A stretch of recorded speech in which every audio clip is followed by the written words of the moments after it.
Hello दोस्तों, कैसे हैं आप लोग। उम्मीद करता हूँ आप सब बहुत अच्छे होंगे। दोस्तों, आज के इस वीडियो में हम लोग रिवाइज करेंगे चैप्टर नंबर 3, जिसका नाम है प्लेस ऑफ सप्लाई। सबसे पहले समझते हैं ये चैप्टर आपके करिकुलम में क्यों दिया गया। समझिए, जीएसटी कब लगता है? जब कोई भी ट्रांजेक्शन जो है सप्लाई के अंदर कवर होता है। ठीक है, अब सप्लाई अगर है तो वो कौन से प्लेस पर हुआ है, वो ये चैप्टर आपको बताएगा। ठीक है, प्लेस जानना क्यों जरूरी है? क्योंकि ये आपको बताएगा कि कौन से स्टेट को जो है रेवेन्यू दिया जाएगा। अगर कोई ट्रांजेक्शन इंटर स्टेट सप्लाई है तो उस पर आईजीएसटी चार्ज होगा, और अगर कोई ट्रांजेक्शन जो है इंट्रा स्टेट सप्लाई है तो उस पर सीजीएसटी एंड एसजीएसटी चार्ज होगा। ठीक है, अब इस चैप्टर में कुछ रेलेवेंट डेफिनेशंस दी गई है। सबसे पहले वो देख लेते हैं कौन कौन सी दी है। सबसे पहले बोला है import of goods. Import of goods क्या होता है? Import of goods means bringing goods into India from a place outside India. Simple मतलब है बाहर से कोई भी गुड्स को इंडिया में लेकर के आना, उसको बोलते हैं इंपोर्ट ऑफ गुड्स। ठीक है, नेक्स्ट डेफिनेशन देखते हैं। Import of service. Import of service क्या होता है? Means any supply of service where supplier of service is located outside India, recipient of service is located in India and place of supply is in India. ठीक है, तो तीन condition आपको ध्यान में रखनी। अगर कोई भी इंपोर्ट ऑफ सर्विस का केस है तो उसमें समझिए रेसिपिएंट जो है वो इंडिया का होना चाहिए, सप्लायर जो है वो आउटसाइड इंडिया होना चाहिए, और प्लेस ऑफ सप्लाई जो है वो इन इंडिया होना चाहिए। अगर ये तीनों कंडीशन फुलफिल होती है तो वो इंपोर्ट ऑफ सर्विस कहलाएगा। ठीक है, अब नेक्स्ट देखते हैं export of goods. Export of goods का क्या मतलब है? Means taking goods out of India to a place outside India. मतलब इंडिया से कोई भी कंट्री, बाहर की कंट्री में गुड्स को लेकर के जाना, उसको बोलते हैं एक्सपोर्ट ऑफ गुड्स। ठीक है, जीएसटी के अंदर एक्सपोर्ट ऑफ गुड्स को किस तरह से ट्रीट किया जाता है? तो ये एक तरह का इंटर स्टेट सप्लाई माना जाता है। ठीक है, इंडिया से गुड्स को बाहर लेकर के जा रहे हो तो वो इंटर स्टेट सप्लाई माना जाएगा, और जीरो रेटेड सप्लाई इसको बोलते हैं। किसी भी तरह का कोई भी टैक्स नहीं लगता इस पर। ठीक है, क्योंकि गवर्नमेंट क्या है, उसको प्रमोट करना चाहती है फॉरेन एक्सचेंज को। ठीक है, सो आप कोई भी एक्सपोर्ट करें तो फॉरेन एक्सचेंज आ रहा है इंडिया में, तो इस वजह से जो है एक्सपोर्ट को जीरो रेटेड सप्लाई के अंदर कवर किया है। ठीक है, अब नेक्स्ट आगे बढ़ते हैं। नेक्स्ट डेफिनेशन दिया है एक्सपोर्ट ऑफ सर्विस। ठीक है, ये डेफिनेशन इंपॉर्टेंट है, ध्यान से देखिएगा। एक्सपोर्ट ऑफ सर्विस के केस में 5 कंडीशंस दी गई है। कौन कौन सी है? आप कोई भी सर्विसेज को एक्सपोर्ट कर रहे हो, ठीक है, तो सप्लायर जो है वो इंडिया का होना चाहिए, सबसे पहली कंडीशन। रेसिपिएंट जो है वो आउटसाइड इंडिया होगा, और place of supply in India होगा। ठीक है, 3 कंडीशन वही है जो हमने इंपोर्ट ऑफ सर्विस में भी देखी थी, उसी तरह सिमिलर कंडीशंस दी गई है एक्सपोर्ट ऑफ सर्विस में भी। ठीक है, क्या क्या बोला है? सप्लायर जो है वो इन इंडिया का होना चाहिए, रेसिपिएंट जो है वो आउटसाइड इंडिया होगा, और प्लेस ऑफ सप्लाई जो है वो आउटसाइड इंडिया होगा। ठीक है, उसके अलावा यहाँ पर 2 कंडीशंस एक्स्ट्रा दी गई है। कौन कौन सी? क्या बोला है? The payment for such services has been received by the supplier of service in convertible foreign exchange or in Indian rupees wherever permitted by RBI। ठीक है, तो जो भी आप सर्विस दे रहे हो उसका पेमेंट आपको रिसीव हो जाना चाहिए कन्वर्टेबल फॉरेन एक्सचेंज में, या फिर इंडियन रुपीज में जहां आरबीआई परमिट करता है। ठीक है, जैसे नेपाल वगैरह कंट्रीज हो गई जहां पर इंडियन रुपीज चलता है, तो आपको जो है पेमेंट रिसीव हो जाना चाहिए उस सर्विस के अगेंस्ट। और लास्ट क्या बोला है? The supplier of service and recipient of service are not merely establishment of an distinct person. ठीक है, सो सप्लायर और रेसिपिएंट जो है वो डिस्टिंक्ट पर्सन नहीं होने चाहिए। सो कौन कौन सी 5 कंडीशन हमने इसमें देखी? देखिए, सबसे पहले सप्लायर इन इंडिया होगा, रेसिपिएंट आउटसाइड इंडिया होगा, पीओएस जो है वो आउटसाइड इंडिया होगा। ठीक है, उसके बाद पेमेंट जो है, आप जो भी सर्विस दे रहे हो उसके अगेंस्ट जो पेमेंट है वो आपको रिसीव हो जाना चाहिए इन कन्वर्टेबल फॉरेन एक्सचेंज और इन Indian rupees wherever permitted by RBI. और लास्ट कंडीशन क्या बोला है? सप्लायर और रेसिपिएंट जो है वो दोनों डिस्टिंक्ट पर्सन नहीं होने चाहिए। अगर ये पांचों कंडीशन फुलफिल होती है तो वो एक्सपोर्ट ऑफ सर्विस कहलाएगा। ठीक है, अब नेक्स्ट डेफिनेशन क्या दिया है? प्लेस ऑफ बिजनेस का। ठीक है, जीएसटी के अंदर प्लेस ऑफ बिजनेस क्या होता है? So place of business includes a place where business is ordinarily carried on, जहां से बिजनेस किया जाता है। ठीक है, इंक्लूड्स अ वेयर हाउस हो गया, गोडाउन हो गया, या कोई भी ऐसा प्लेस जहां पर जो है गुड्स स्टोर किए जाते हैं, या गुड्स रिसीव किए जाते हैं, या जहां से गुड्स सप्लाई किए जाते हैं। ठीक है, वो प्लेस यहाँ पर प्लेस ऑफ बिजनेस माना जाएगा। या फिर सेकंड क्या बोला है? A place where taxable person maintains his books of accounts. ठीक है, जहां पर बुक्स ऑफ अकाउंट्स मेंटेन किए जाते हैं वो प्लेस बन जाएगा। और लास्ट क्या बोला है? A place where taxable person is engaged in business through an agent. ठीक है, मतलब क्या है? मान लीजिए कोई भी सप्लायर है जो बिजनेस कर रहा है इन इंडिया, लेकिन वो रहता दुबई में। ठीक है, और बिजनेस करने के लिए उसने इंडिया में एक एजेंट अपॉइंट किया हुआ, सो वो एजेंट उस प्रिंसिपल के बिहाफ पे इंडिया के अंदर बिजनेस कंडक्ट कर रहा है, तो उस केस में प्लेस ऑफ बिजनेस क्या होगा? उस एजेंट का जो प्लेस ऑफ बिजनेस है वही जीएसटी के पर्पज से प्लेस ऑफ बिजनेस बन जाएगा। ठीक है, सो ये 3 कंडीशन यहाँ पर हमने देखी। अब आगे बढ़ते हैं सेक्शन नंबर 7, जो सबसे पहला सेक्शन है। ये जो भी सेक्शन हम इस चैप्टर में पढ़ेंगे वो सारे आईजीएसटी एक्ट के लिए होंगे। ठीक है, क्योंकि प्लेस ऑफ सप्लाई जो है वो आईजीएसटी एक्ट डील करता है। ठीक है, सो सेक्शन 7 सीजीएसटी एक्ट के अंदर हमने सप्लाई का सेक्शन था, और आईजीएसटी एक्ट के अंदर सेक्शन 7 डील करता है इंटर स्टेट सप्लाई से। ठीक है, अब इंटर स्टेट सप्लाई क्या होती है? 5 सबसेक्शंस दिए हैं, देखते हैं वन बाय वन। सबसे पहले दिया है कोई भी सप्लाई है जो गुड्स का है। ठीक है, सप्लाई ऑफ गुड्स है, तो उस केस में लोकेशन ऑफ सप्लायर और प्लेस ऑफ सप्लाई, कौन सी 2 चीजें देखनी है आपको? कभी भी प्लेस ऑफ सप्लाई डिसाइड करना तो 2 चीजें देखी जाती है, एक तो एलओएस और एक पीओएस। ठीक है, लोकेशन ऑफ रेसिपिएंट रिलेवेंट नहीं है, आपको सिर्फ सप्लायर का रेसिपिएंट सप्लायर का लोकेशन देखना है और प्लेस ऑफ सप्लाई देखना है। अगर location of supplier and place of supply 2 different states में है, या फिर 2 डिफरेंट यूनियन टेरिटरी में है, या फिर एक स्टेट और एक यूनियन टेरिटरी में है, तो वो इंटर स्टेट सप्लाई माना जाएगा। ठीक है, सो हमने गुड्स के केस में क्या देखा, एलओएस एंड पीओएस दो डिफरेंट स्टेट्स में है या फिर दो डिफरेंट यूनियन टेरिटरी में है या एक स्टेट और एक यूनियन टेरिटरी में है, तो वो इंटर स्टेट सप्लाई माना जाएगा। ठीक है, नेक्स्ट सबसेक्शन 2 क्या बोलता है, कोई भी गुड्स इंपोर्ट की है इंडिया में वो भी इंटर स्टेट सप्लाई माने जाएंगे। ठीक है, कोई भी गुड्स आप इंपोर्ट करके ला रहे हो वो भी इंटर स्टेट सप्लाई माने जाएंगे। थर्ड क्या बोला है, सप्लाई ऑफ सर्विस। ठीक है, सप्लाई ऑफ सर्विस के केस में आपको क्या देखना है, सेम कंडीशन दिया है, location of supplier and place of supply. ठीक है, एलओएस एंड पीओएस दोनों देखना है, अगर दो डिफरेंट स्टेट्स में है या फिर दो डिफरेंट यूनियन टेरिटरी में है या फिर एक स्टेट एंड एक यूनियन टेरिटरी में है, तो वो इंटर स्टेट सप्लाई माना जाएगा। ठीक है, और फोर्थ सबसेक्शन क्या बोलता है, कोई भी आपने सर्विसेज इंपोर्ट की है इंडिया के अंदर, कोई भी सर्विस इंपोर्ट किया है तो वो भी इंटर स्टेट सप्लाई माना जाएगा। ठीक है, तो अभी तक हमने 4 सबसेक्शंस देखे। फर्स्ट क्या बोलता है, कोई भी गुड्स इंपोर्ट किए हैं, सॉरी कोई भी गुड्स का सप्लाई किया है जो दो डिफरेंट स्टेट में है या फिर दो डिफरेंट यूनियन टेरिटरी में है या एक स्टेट या एक यूनियन टेरिटरी में है, तो वो इंटर स्टेट माना जाएगा। सेकंड क्या बोला, कोई भी गुड्स इंपोर्ट किए गए हैं वो इंटर स्टेट माना जाएगा। थर्ड बोलता है सप्लाई ऑफ सर्विस के केस में, और फोर्थ बोलता है कोई भी सर्विस इंपोर्ट की है। ठीक है, कोई भी सर्विसेज आपने इंपोर्ट की, तो चारों ही केसेस में जो है इंटर स्टेट सप्लाई माना जाएगा। अब सबसेक्शन 5 क्या बोलता है, कोई भी सप्लाई ऑफ गुड्स और सर्विस है जो जहां पर supplier is located in India and the place of supply is outside India, मतलब सप्लायर जो है वो इंडिया में है और पीओएस जो है वो आउटसाइड इंडिया है, वो भी यहां पर इंटर स्टेट सप्लाई माना जाएगा। फिर बी पॉइंट क्या बोला, कोई भी सप्लाई टू और बाय एसईजेड डेवलपर और एन एसईजेड यूनिट। ठीक है, कोई भी एसईजेड डेवलपर है या एसईजेड यूनिट है, उसको कोई सर्विस दी जा रही है या उसके द्वारा कोई सर्विस दी जा रही है, वो भी इंटर स्टेट सप्लाई माना जाएगा। एक एग्जांपल के थ्रू समझते हैं, मान लीजिए अहमदाबाद में कोई कंपनी है ए लिमिटेड। ठीक है, वो कोई भी सर्विसेज दे रही है अहमदाबाद के ही एसईजेड में, इवन दो दोनों एक ही स्टेट में है, लेकिन फिर भी वो इंटर स्टेट सप्लाई माना जाएगा। ठीक है, जीएसटी के अंदर एसईजेड को ऐसे ट्रीट किया जाता है जैसे कोई फॉरेन कंट्री है। ठीक है, सो एसईजेड के द्वारा या एसईजेड को कोई भी सर्विसेज दी जाती है वो भी इंटर स्टेट सप्लाई मानी जाती है। थर्ड पॉइंट क्या बोला, कोई भी सप्लाई किया है किसी टैक्सेबल टेरिटरी में, not being an intra state supply and not covered elsewhere in this section. ठीक है, तो क्या बोला है, कोई भी ऐसी सप्लाई जो टैक्सेबल टेरिटरी में की गई है और वो इंट्रा स्टेट सप्लाई नहीं है और ना ही वो किसी और सेक्शन में कवर अप हुई है, तो वो यहां पर कवर हो जाएगी और वो भी इंटर स्टेट सप्लाई मानी जाएगी। ठीक है, सो ये बहुत ही वाइडर टर्म दिया हुआ है। ठीक है, सो यहां पर हमारा सेक्शन 7 कंप्लीट होता है। अब आगे बढ़ते हैं section number 8। Section 7 inter state supply से डील करता है। सेक्शन 8 दिया हुआ है इंट्रा स्टेट सप्लाई। ठीक है, इंट्रा स्टेट सप्लाई के केस में सिर्फ 2 सबसेक्शंस दिए हैं। सबसे पहला सबसेक्शन 1 बोलता है सप्लाई ऑफ गुड्स के केस में, कोई भी सप्लाई है गुड्स का और लोकेशन ऑफ सप्लायर और place of supply, LOS and POS दोनों सेम स्टेट में है या फिर सेम यूनियन टेरिटरी में है, तो वो इंट्रा स्टेट सप्लाई कहलाएगा। ठीक है, लेकिन उसके कुछ एक्सेप्शंस दिए गए। कौन कौन से एक्सेप्शंस है, पहला दिया है सप्लाई ऑफ गुड्स टू और बाय एन एसईजेड डेवलपर और एन एसईजेड यूनिट। ठीक है, ये हमने पहले ही देख लिया कि कोई भी एसईजेड यूनिट अगर कोई सर्विसेज दे रहा है तो वो इंटर स्टेट सप्लाई माना जाएगा। सेकंड क्या बोला है, कोई भी गुड्स इंपोर्ट किए गए into the territory of India till they cross the customs frontier of India, वो भी इंटर स्टेट सप्लाई माने जाएंगे। और थर्ड क्या बोला है, supply made to a tourist refer to in section 15। ठीक है, सो ये 3 एक्सेप्शंस दिए। अदरवाइज नॉर्मल केस में क्या है, आपको क्या देखना है, कोई भी सप्लाई हो रहा है गुड्स का और वो जहां पर location of supplier and place of supply दोनों ही सेम स्टेट के अंदर है या फिर सेम यूनियन टेरिटरी में है, तो वो इंट्रा स्टेट सप्लाई कहलाएगा। ठीक है, अब टूरिस्ट क्या होता है, tourist means a person not normally residing in India who enters into India for a stay of not more than 6 months. ठीक है, क्या बोला है, नॉट मोर देन 6 मंथ्स, मतलब 6 महीने से कम कोई व्यक्ति इंडिया में रुक रहा है, चाहे वो घूमने के लिए आया है, कोई बिजनेस पर्पस के लिए आया है और 6 महीने से कम इंडिया में रह रहा है, तो वो टूरिस्ट माना जाएगा। ठीक है, और कोई भी सर्विसेज जो टूरिस्ट को दी जाती है वो इंट्रा स्टेट सप्लाई नहीं कहलाएगी। ठीक है, सब सेक्शन 2 क्या बोलता है, कोई भी सप्लाई ऑफ सर्विस है जहां पर LOS and POS same state में है या फिर सेम यूनियन टेरिटरी में है, तो वो भी इंट्रा स्टेट सप्लाई कहलाई जाएगी। ठीक है, लेकिन इसका एक्सेप्शन क्या दिया है, एक एक्सेप्शन दिया है, कोई भी सप्लाई ऑफ सर्विस है टू और बाय एसईजेड डेवलपर और एन एसईजेड यूनिट।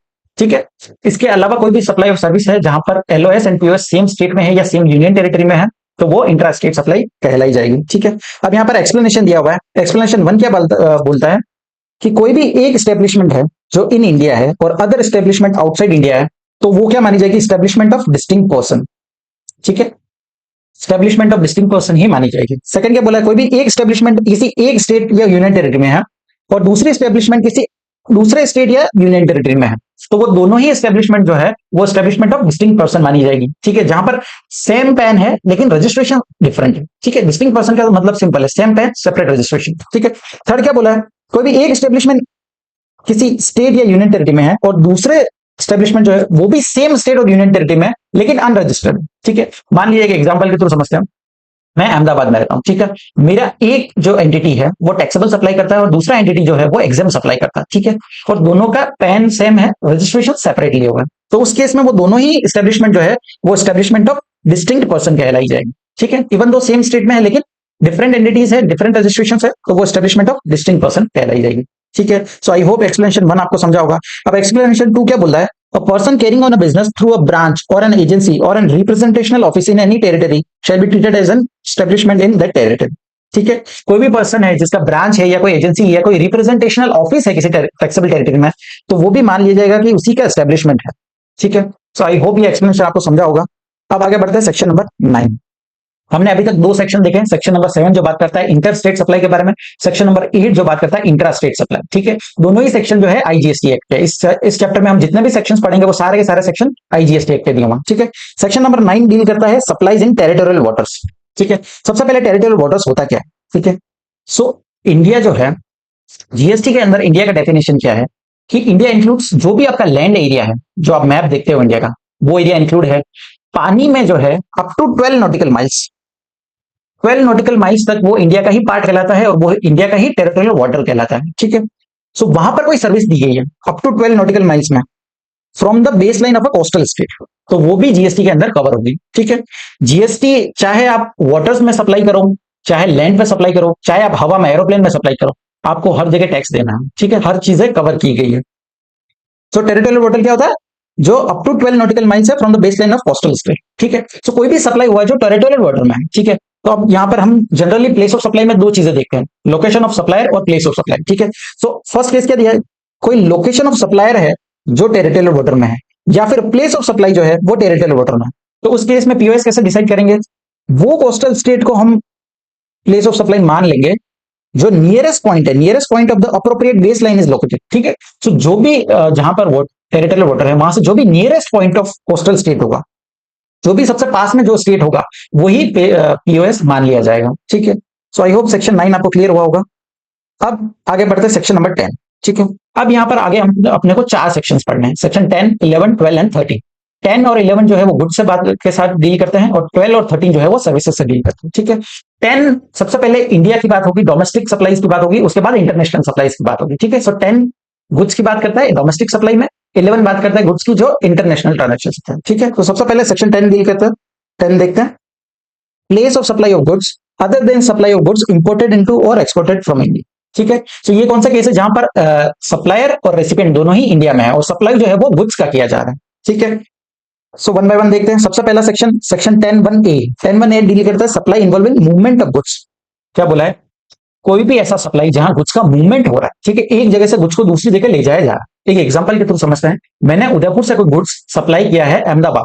ठीक है, सो यहां पर गुड्स का सप्लाई हो रहा है और मूवमेंट हो रहा है। ठीक है, तो उस केस में पीओएस क्या होगा? Place where the movement of goods terminates. ठीक है, सो गुड्स का मूवमेंट जहां टर्मिनेट हो रहा है वही उसका पीओएस बन जाएगा। अब गुड्स कहां टर्मिनेट हो रहा है? यहां से मैंने उदयपुर से गुड्स बेचा है अहमदाबाद, सो मूवमेंट का टर्मिनेट हो रहा है अहमदाबाद के अंदर, तो अहमदाबाद ही जो है पीओएस बन जाएगा। ठीक है, now section number 10(1)(b). 10(1)(b) deal करता है bill to ship to supply से। ठीक है, bill to ship to supply क्या होता है समझिए। इस एग्जांपल के थ्रू समझते हैं। मिस्टर ए है सप्लायर जो न्यू दिल्ली का है। ठीक है, गुड सप्लाई करता है न्यू दिल्ली से। मिस्टर बी है जो हरियाणा का है। ठीक है, मिस्टर बी मिस्टर ए से गुड्स खरीदता है और मिस्टर ए को बोलता है कि आप जो सप्लाई है गुड्स का जो डिलीवरी है वो मिस्टर सी को दीजिए। मिस्टर सी जो न्यू दिल्ली में है। ठीक है, अब गुड्स को खरीद रहा है मिस्टर बी, लेकिन डिलीवरी जो है गुड्स का डिलीवरी किया जा रहा है मिस्टर सी को। ठीक है, on the instruction of mister B. So यहां पर जो है मिस्टर ए इनवॉइस इशू कर रहा है मिस्टर बी को। ठीक है, सो बिल तो मिस्टर बी को दिया जा रहा है और डिलीवरी जो है वो मिस्टर सी को मिल रहा है। ठीक है, सो बिलिंग किसी और के नाम पे हो रहा है और शिपिंग किसी और को हो रहा है, इसको बोलते हैं bill to ship to supply. ठीक है, so bill to ship to supply के केस में प्लेस ऑफ सप्लाई क्या माना जाएगा? So the principal place of business of such third person. ठीक है, सो मतलब हरियाणा मिस्टर बी का जो प्रिंसिपल प्लेस ऑफ बिजनेस है। ठीक है, तो सिंपल आसान शब्दों में समझे, जिस व्यक्ति को नाम पे बिल इशू किया जाता है वो उसका प्रिंसिपल प्लेस ऑफ बिजनेस ही यहाँ पर पीओएस मान लिया जाएगा। ठीक है, सो अपने एग्जांपल में जो है मिस्टर बी का जो प्लेस ऑफ बिजनेस है हरियाणा, वो ही पीओएस बन जाएगा। 10(1)(b) जो है वो इस सप्लाई के से डील करता है। ठीक है, इस सेक्शन के अंदर हम 2 सप्लाई देख रहे हैं। एक सप्लाई जो मिस्टर बी और मिस्टर सी के बीच में है और एक सप्लाई जो मिस्टर ए और मिस्टर बी के बीच में है। सो ये जो फर्स्ट वाला जो सप्लाई है मिस्टर ए और मिस्टर बी के जो सप्लाई है ये वाला डील करता है सेक्शन 10(1)(b) के अकॉर्डिंग, ठीक है। और मिस्टर बी और मिस्टर सी के बीच में जो सप्लाई हो रहा है वो डील करेगा 10(1)(a) के हिसाब से, ठीक है। सो आई होप ये आपको समझा होगा। अब 10(1)(c), 10(1)(c) क्या बोलता है? Supply not involving movement of goods, ठीक है। ये कौन सा केस है जहां पर गुड्स का कोई मूवमेंट नहीं हो रहा। मान लीजिए मैं मुंबई का हूं, ठीक है, मैंने गुड़गांव में एक प्रॉपर्टी खरीदी, ठीक है, एक ऑफिस खरीदा, और ऑफिस के साथ जो है pre installed furnitures and fixtures भी मैंने साथ में खरीदे। तो इस केस में प्लेस ऑफ सप्लाई क्या होगा? Location of the goods at the time of delivery, ठीक है। सो वो गुड्स का जो भी लोकेशन होगा वही उसका प्लेस ऑफ सप्लाई बन जाए, ठीक है। सो इस केस में गुड्स का, अपने एग्जांपल में गुड्स का लोकेशन क्या है? गुड़गांव, तो वही प्लेस ऑफ सप्लाई बन जाएगा, ठीक है। सो अभी तक हमने 3 सेक्शंस देखे। 10(1)(a) जो बात करता है supply involving movement of goods, तो उस केस में पीओएस क्या होगा? जहां गुड्स का मूवमेंट टर्मिनेट होता है, ठीक है। 10(1)(b) डील करता है bill to ship to supply से। इस केस में प्लेस ऑफ सप्लाई क्या होगा? जो प्रिंसिपल प्लेस ऑफ बिजनेस होगा, सच थर्ड पर्सन, ठीक है, जिस पर्सन के नाम पे बिल इशू किया जा रहा है उसका प्रिंसिपल प्लेस ऑफ बिजनेस ही पीओएस बन जाएगा। और थर्ड हमने देखा 10(1)(c) जो बात करता है supply not involving movement of goods, जहां पर गुड्स का मूवमेंट नहीं हो रहा है उस केस में पीओएस क्या होगा? जहां पर गुड्स का सिचुएटेड है, ठीक है। सो location of the goods at the time of delivery will be the place of supply, ठीक है। अब आगे बढ़ते हैं सेक्शन नंबर 10(1)(ca). 10(1)(ca) जो है एक तरह का अमेंडमेंट दिया गया है आपको, ठीक है। ये क्या बोलता है? Goods purchased over the counter in one state and transported to another state by the buyer, ठीक है। सो कोई भी अनरजिस्टर्ड पर्सन है जो गुड्स खरीदता है किसी और स्टेट में और वहां से ट्रांसपोर्ट करके लेकर के आता है अपने स्टेट में, सो वो 10(1)(ca) के अंदर कवर्ड है, ठीक है। एक एग्जांपल से समझते हैं। मान लीजिए मैं उदयपुर रहता हूं, ठीक है, और मुझे गाड़ी खरीदना है फॉर्च्यूनर, और मैंने प्राइस देखा उदयपुर के अंदर भी और गुजरात के अंदर भी। सो गुजरात में जो है वो रोड टैक्स वगैरह कम लगता है, तो मैंने क्या किया? मैं गुजरात गया, वहां से गाड़ी खरीदा और मैं ट्रांसपोर्ट कर करके जो है उदयपुर में लेकर के आया, और मैं एक अनरजिस्टर्ड पर्सन हूं। तो उस केस में जो है पीओएस डिसाइड होगा 10(1)(ca) के अकॉर्डिंग। और 10(1)(ca) क्या बोलता है? प्लेस क्या होगा? Location as per the address of the said person recorded in the invoice. जो भी रेसिपिएंट है उसका एड्रेस जो है, जो आपने इनवॉइस में रिकॉर्ड किया है, वही प्लेस ऑफ सप्लाई बन जाएगा। लेकिन अगर एड्रेस जो है वो अवेलेबल नहीं है, उस केस में location of the supplier will be the place of supply, ठीक है। सो अगर रेसिपिएंट का एड्रेस अवेलेबल है तो उसका address he place of supply बन जाएगा। अगर एड्रेस अवेलेबल नहीं है तो फिर location of supplier will be the place of supply, ठीक है। और यहां पर एक नोट दिया हुआ है कि for the purpose of this subsection, अगर आपने जो है सिर्फ स्टेट का नाम भी अगर मेंशन किया तो हम मान लेंगे कि आपने फुल एड्रेस प्रोवाइड किया, ठीक है। सो ये जो एड्रेस की बात की है, यहां पर फुल एड्रेस देना जरूरी नहीं है। अगर आपने सिर्फ स्टेट का नाम भी बता दिया तो भी मान लिया जाएगा कि आपने फुल एड्रेस दे दिया, ठीक है। सो ये था हमारा सेक्शन 10(1)(c) है। अब नेक्स्ट आगे बढ़ते हैं सेक्शन 10(1)(d). 10(1)(d) डील करता है सप्लाई इन्वॉल्विंग इंस्टॉलेशन और असेंबली ऑफ गुड्स। कोई भी गुड्स का इंस्टॉल किया जा रहा है या असेंबल किया जा रहा है। एक एग्जांपल के थ्रू समझते हैं। मैं न्यू दिल्ली का हूं, ठीक है, मुझे कोई मशीनरी चाहिए, मैंने किसी सप्लायर को ढूंढा, वो भी न्यू दिल्ली का है, ठीक है, और मैंने उसको बोला कि ये जो सप्लाई है, मेरा एक फैक्ट्री है नोएडा में, वहां पर आप इसको इंस्टॉल कर दीजिए, ठीक है। अब सप्लायर भी न्यू दिल्ली का है, मैं भी न्यू दिल्ली का हूं, लेकिन जो मशीनरी जो है वो इंस्टॉल की गई है नोएडा में, मेरी फैक्ट्री में, ठीक है। तो इस केस में यूएस क्या होगा? The place of such installation और असेंबली, जहां उस मशीनरी को इंस्टॉल किया गया वही उसका प्लेस ऑफ सप्लाई बन जाएगा, ठीक है। नेक्स्ट देखते हैं सेक्शन नंबर 10(1)(e). 10(1)(e) बात करता है goods supplied on board conveyance, ठीक है। कोई भी गुड सप्लाई किया गया किसी कन्वेंस पे। कन्वेंस क्या है? लाइक एयरक्राफ्ट हो गया, ट्रेन हो गया, वेसल हो गया, मोटर व्हीकल हो गया, ठीक है। तो आपको इनमें कोई भी गुड्स सप्लाई किया गया तो उस केस में प्लेस ऑफ सप्लाई क्या होगा? Place where such goods have been taken on board, जहां से उन गुड्स को ऑन बोर्ड किया गया, ठीक है। अब मैं फ्लाइट में जा रहा हूँ, ठीक है, उदयपुर से मैंने फ्लाइट किया मुंबई का, इन बिटवीन मुझे फ्लाइट में कोई गुड्स मिला, ठीक है, मैंने कोई गुड्स खरीदा, तो उस केस में उसका पीओएस क्या डिसाइड होगा? जहां से उन गुड्स को ऑनबोर्ड किया गया, फ्लाइट जब जर्नी स्टार्ट हुआ, जहां से उन गुड्स को ऑनबोर्ड किया गया था फ्लाइट में, वही उसका प्लेस ऑफ सप्लाई बन जाएगा। ऑनबोर्ड कहां से किया था? उदयपुर से, तो वही है उसका प्लेस ऑफ सप्लाई बन जाएगा, ठीक है। सो इस सेक्शन 10 के अंदर हमने 6 सबसेक्शंस देखे थे, ठीक है। 10(1)(a) जो बात करता है supply involving movement of goods, 10(1)(b) बात करता है bill to ship to supply, 10(1)(c) deal करता है supply not involving movement of goods. उसके बाद 10(1)(c) जो बात करता है कोई भी गुड्स अनरजिस्टर्ड पर्सन खरीदता है ओवर द काउंटर और ट्रांसपोर्ट करके उसको दूसरे स्टेट में ले करके आता है। उसके बाद 10(1)(d) जो बात करता है सप्लाई इन्वॉल्विंग इंस्टॉलेशन और असेंबली ऑफ गुड्स, तो जहां इंस्टॉलेशन किया है वही प्लेस ऑफ सप्लाई बन जाएगा। और लास्ट देखा था 10(1)(e) जो बात करता है कोई भी गुड्स ऑन बोर्ड में आपको कन्वेंस में दिए गए, तो उस केस में पीओएस क्या होगा? जहां से उन गुड्स को ऑन बोर्ड किया गया, ठीक है। आई होप ये सेक्शन आपको समझा होगा। अब 10(2) क्या बोलता है कि अगर आप प्लेस ऑफ सप्लाई जो है 10(1) के अकॉर्डिंग डिटरमाइन नहीं कर पा रहे हो, तो उस केस में प्लेस ऑफ सप्लाई डिटरमाइन होगा इन सच मैनर एज में बी प्रिस्क्राइब, ठीक है। और एज ऑफ नाउ ऐसा कुछ भी प्रिस्क्राइब नहीं किया गया। तो यहाँ पर हमारा सेक्शन 10 कंप्लीट होता है। आगे बढ़ते हैं section number 11। Section number 11 deal करता है place of supply of goods imported into और एक्सपोर्टेड फ्रॉम इंडिया। कोई भी गुड्स को इंपोर्ट किया या एक्सपोर्ट किया, ठीक है। तो बड़ा ही सिंपल सेक्शन है। अगर आपने कोई भी गुड्स इंपोर्ट किया, इंपोर्टेड इनटू इंडिया, उस केस में प्लेस ऑफ सप्लाई क्या होगा? Location of the importer. जो भी इंपोर्टर का लोकेशन होगा वही प्लेस ऑफ सप्लाई बन जाएगा, ठीक है। सेकंड दिया है कोई भी गुड्स एक्सपोर्ट किए गए इंडिया में, उस केस में location outside India will be the place of supply, ठीक है। सो दो चीजें ध्यान रखना है। अगर कोई इंपोर्ट किया है गुड्स को तो लोकेशन ऑफ इंपोर्टर, कोई गुड्स एक्सपोर्ट किया तो लोकेशन आउटसाइड इंडिया, यही प्लेस ऑफ सप्लाई बन जाएगा, ठीक है। सो यहां पर हमारा पूरा गुड्स का सेक्शन कंप्लीट होता है। सेक्शन 10 जो गुड्स की बात करता है, जहां पर रेसिपिएंट और सप्लायर दोनों ही इंडिया में है, और सेक्शन 11 बात करता है इंपोर्टेड और एक्सपोर्टेड गुड्स का, ठीक है। अब सेक्शन 12 और 13 जो इस चैप्टर की जान है, ये दोनों सेक्शन बहुत ही इंपॉर्टेंट है। सबसे पहला सेक्शन नंबर 12 जो बात करता है place of supply of services. Service का सप्लाई हो रहा है और लोकेशन ऑफ सप्लायर और रेसिपिएंट दोनों ही इंडिया में, ठीक है। सप्लायर और रेसिपिएंट दोनों ही इंडिया में है और सप्लाई जो है वो सर्विस का है। तो वन बाय वन देखते हैं। सबसे पहला सेक्शन दिया सेक्शन 12 सबसेक्शन 2 जो बात करता है डिफॉल्ट प्रोविजन, ठीक है। क्या बोला है? अगर कोई भी सप्लाई का प्लेस ऑफ सप्लाई सबसेक्शन 3 टू सबसेक्शन 14 इसके अंदर कवर नहीं किया हो रहा है, तो उस केस में जो है सप्लाई डिटरमाइन होगा सबसेक्शन 2 के हिसाब से, ठीक है। सो सबसेक्शन 2 जो है वो एक जनरल प्रोविजन है। ये क्या बोलता है? कोई भी सप्लाई हो रहा है तो आपको देखना है क्या वो सप्लाई रजिस्टर्ड पर्सन को हो रहा है या अनरजिस्टर्ड पर्सन को हो रहा है, ठीक है। अगर पर्सन जो है वो रजिस्टर्ड रेसिपिएंट है, B2B सप्लाई है, तो उस केस में location of recipient will be the place of supply, ठीक है। और अगर किसी सप्लाई हो रहा है जो अनरजिस्टर्ड रेसिपिएंट हो रहा है, B2C सप्लाई हुआ है, तो उस केस में आपको देखना एड्रेस ऑन रिकॉर्ड एग्जिस्ट करता है क्या उस रेसिपिएंट का। अगर एड्रेस अवेलेबल है तो फिर location of recipient will be the place of supply. और अगर एड्रेस ऑन रिकॉर्ड अवेलेबल नहीं है उस केस में location of supplier will be the place of supply, ठीक है। तो इस चार्ट को सिंपली दिमाग में बिठा दीजिए। कोई भी सप्लाई ऑफ सर्विस है तो आपको देखना B2B सप्लाई है या B2C सप्लाई। अगर B2B सप्लाई है तो location of recipient will be the place of supply. अगर B2C सप्लाई है तो आपको देखना एड्रेस ऑन रिकॉर्ड एग्जिस्ट करता है क्या। अगर एड्रेस अवेलेबल है तो location of recipient will be the place of supply. और अगर एड्रेस अवेलेबल नहीं है उस केस में location of supplier will be the place of supply, ठीक है। ये जनरल प्रोविजंस है सेक्शन 12 सबसेक्शन 2। आई होप आपको क्लियर हुआ होगा। आगे बढ़ते हैं सेक्शन 12 सबसेक्शन 3। ये क्या बोलता है? Services in relation to an immovable property और lodging accommodation in an hotel, boat और वेसल, ठीक है। कोई भी सर्विसेज दी गई है किसी इमूवेबल प्रॉपर्टी के रिगार्डिंग या फिर कोई लॉजिंग अकोमोडेशन दिया गया है किसी होटल, बोट या वेसल में, ठीक है।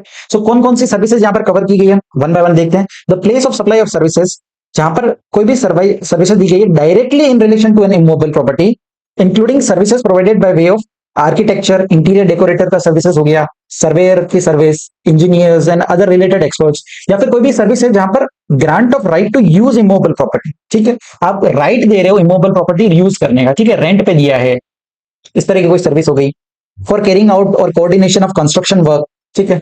क्लोज भी बात करता है by way of lodging accommodation, किसी भी तरह का लॉजिंग अकोमोडेशन का सर्विस है बाय होटल, इन और गेस्ट हाउस और होम स्टेज, क्लब्स और camp sites by whatever name called and includes a house boat और एनी अदर वेसल, ठीक है। फिर क्या बोलता है? कोई भी सर्विसेज दी गई है by way of accommodation in any immovable property for organizing any marriage और रिसेप्शन और matters related thereto, official, social, cultural, religious और बिजनेस फंक्शंस, किसी भी तरह का आपने अकोमोडेशन दिया है ये फंक्शंस करने के लिए, ठीक है। और फोर्थ क्या बोला है? कोई भी एंसिलरी सर्विसेज है, इन तीनों के रिगार्डिंग कोई भी एंसिलरी सर्विसेज अगर दी जाती है, ठीक है। सो इन केसेस में जो है प्लेस ऑफ सप्लाई क्या होगा? Place of supply will be the location eight which the immovable property और बोट और वेसल इज द केस में बी इज लोकेटेड और इंटेंडेड टू बी लोकेटेड, ठीक है। सो जो भी इमूवेबल प्रॉपर्टी का लोकेशन होगा वही यहां पर प्लेस ऑफ सप्लाई बन जाए। इंटेंडेड टू बी लोकेटेड का मतलब क्या? एक एग्जांपल के थ्रू समझते हैं।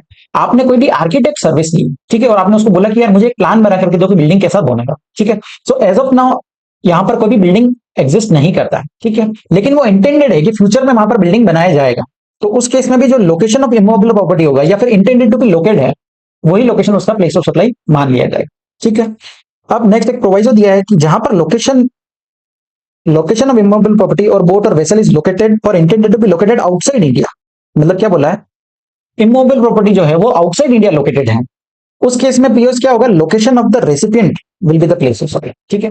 यहां पर क्या बोला है कि सप्लायर का लोकेशन और रेसिपिएंट का लोकेशन दोनों ही इंडिया में, ठीक है। और अगर इमूवेबल प्रॉपर्टी भी इंडिया में ही एग्जिस्ट करता है तो उस केस में पीओएस क्या होगा? Location of such immovable property, ठीक है। लेकिन अगर इमूवेबल प्रॉपर्टी सिचुएटेड है आउटसाइड इंडिया तो उस केस में पीओएस क्या होगा? Location of the recipient will B place of supply, ठीक है। क्लियर है? अब नेक्स्ट यहां पर एक एक्सप्लेनेशन दिया है कि अगर कोई इमूवेबल प्रॉपर्टी है या बोट है या वेसल है जो लोकेटेड है मोर देन वन स्टेट में, ठीक है, मोर देन वन स्टेट या यूनियन टेरिटरी में अपना सर्विसेज दे रहा है।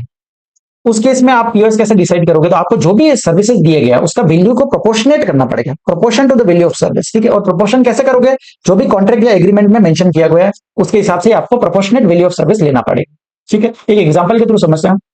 कोई एक होटल चेन है जिसके मल्टीपल स्टेट्स में होटल्स हैं। ठीक है, तो मैंने क्या किया, मैंने और उसको लमसम अमाउंट दिया, 30,000 रुपीज पे किया, और मैंने बोला कि मैं 2 दिन जो है गुजरात में रुकूंगा, फिर 2 दिन जो है वो महाराष्ट्र में रुकूंगा, 1 दिन गोवा में रुकूंगा। ठीक है, सेम होटल है लेकिन उसके मल्टीपल स्टेट्स में ब्रांचेस हैं।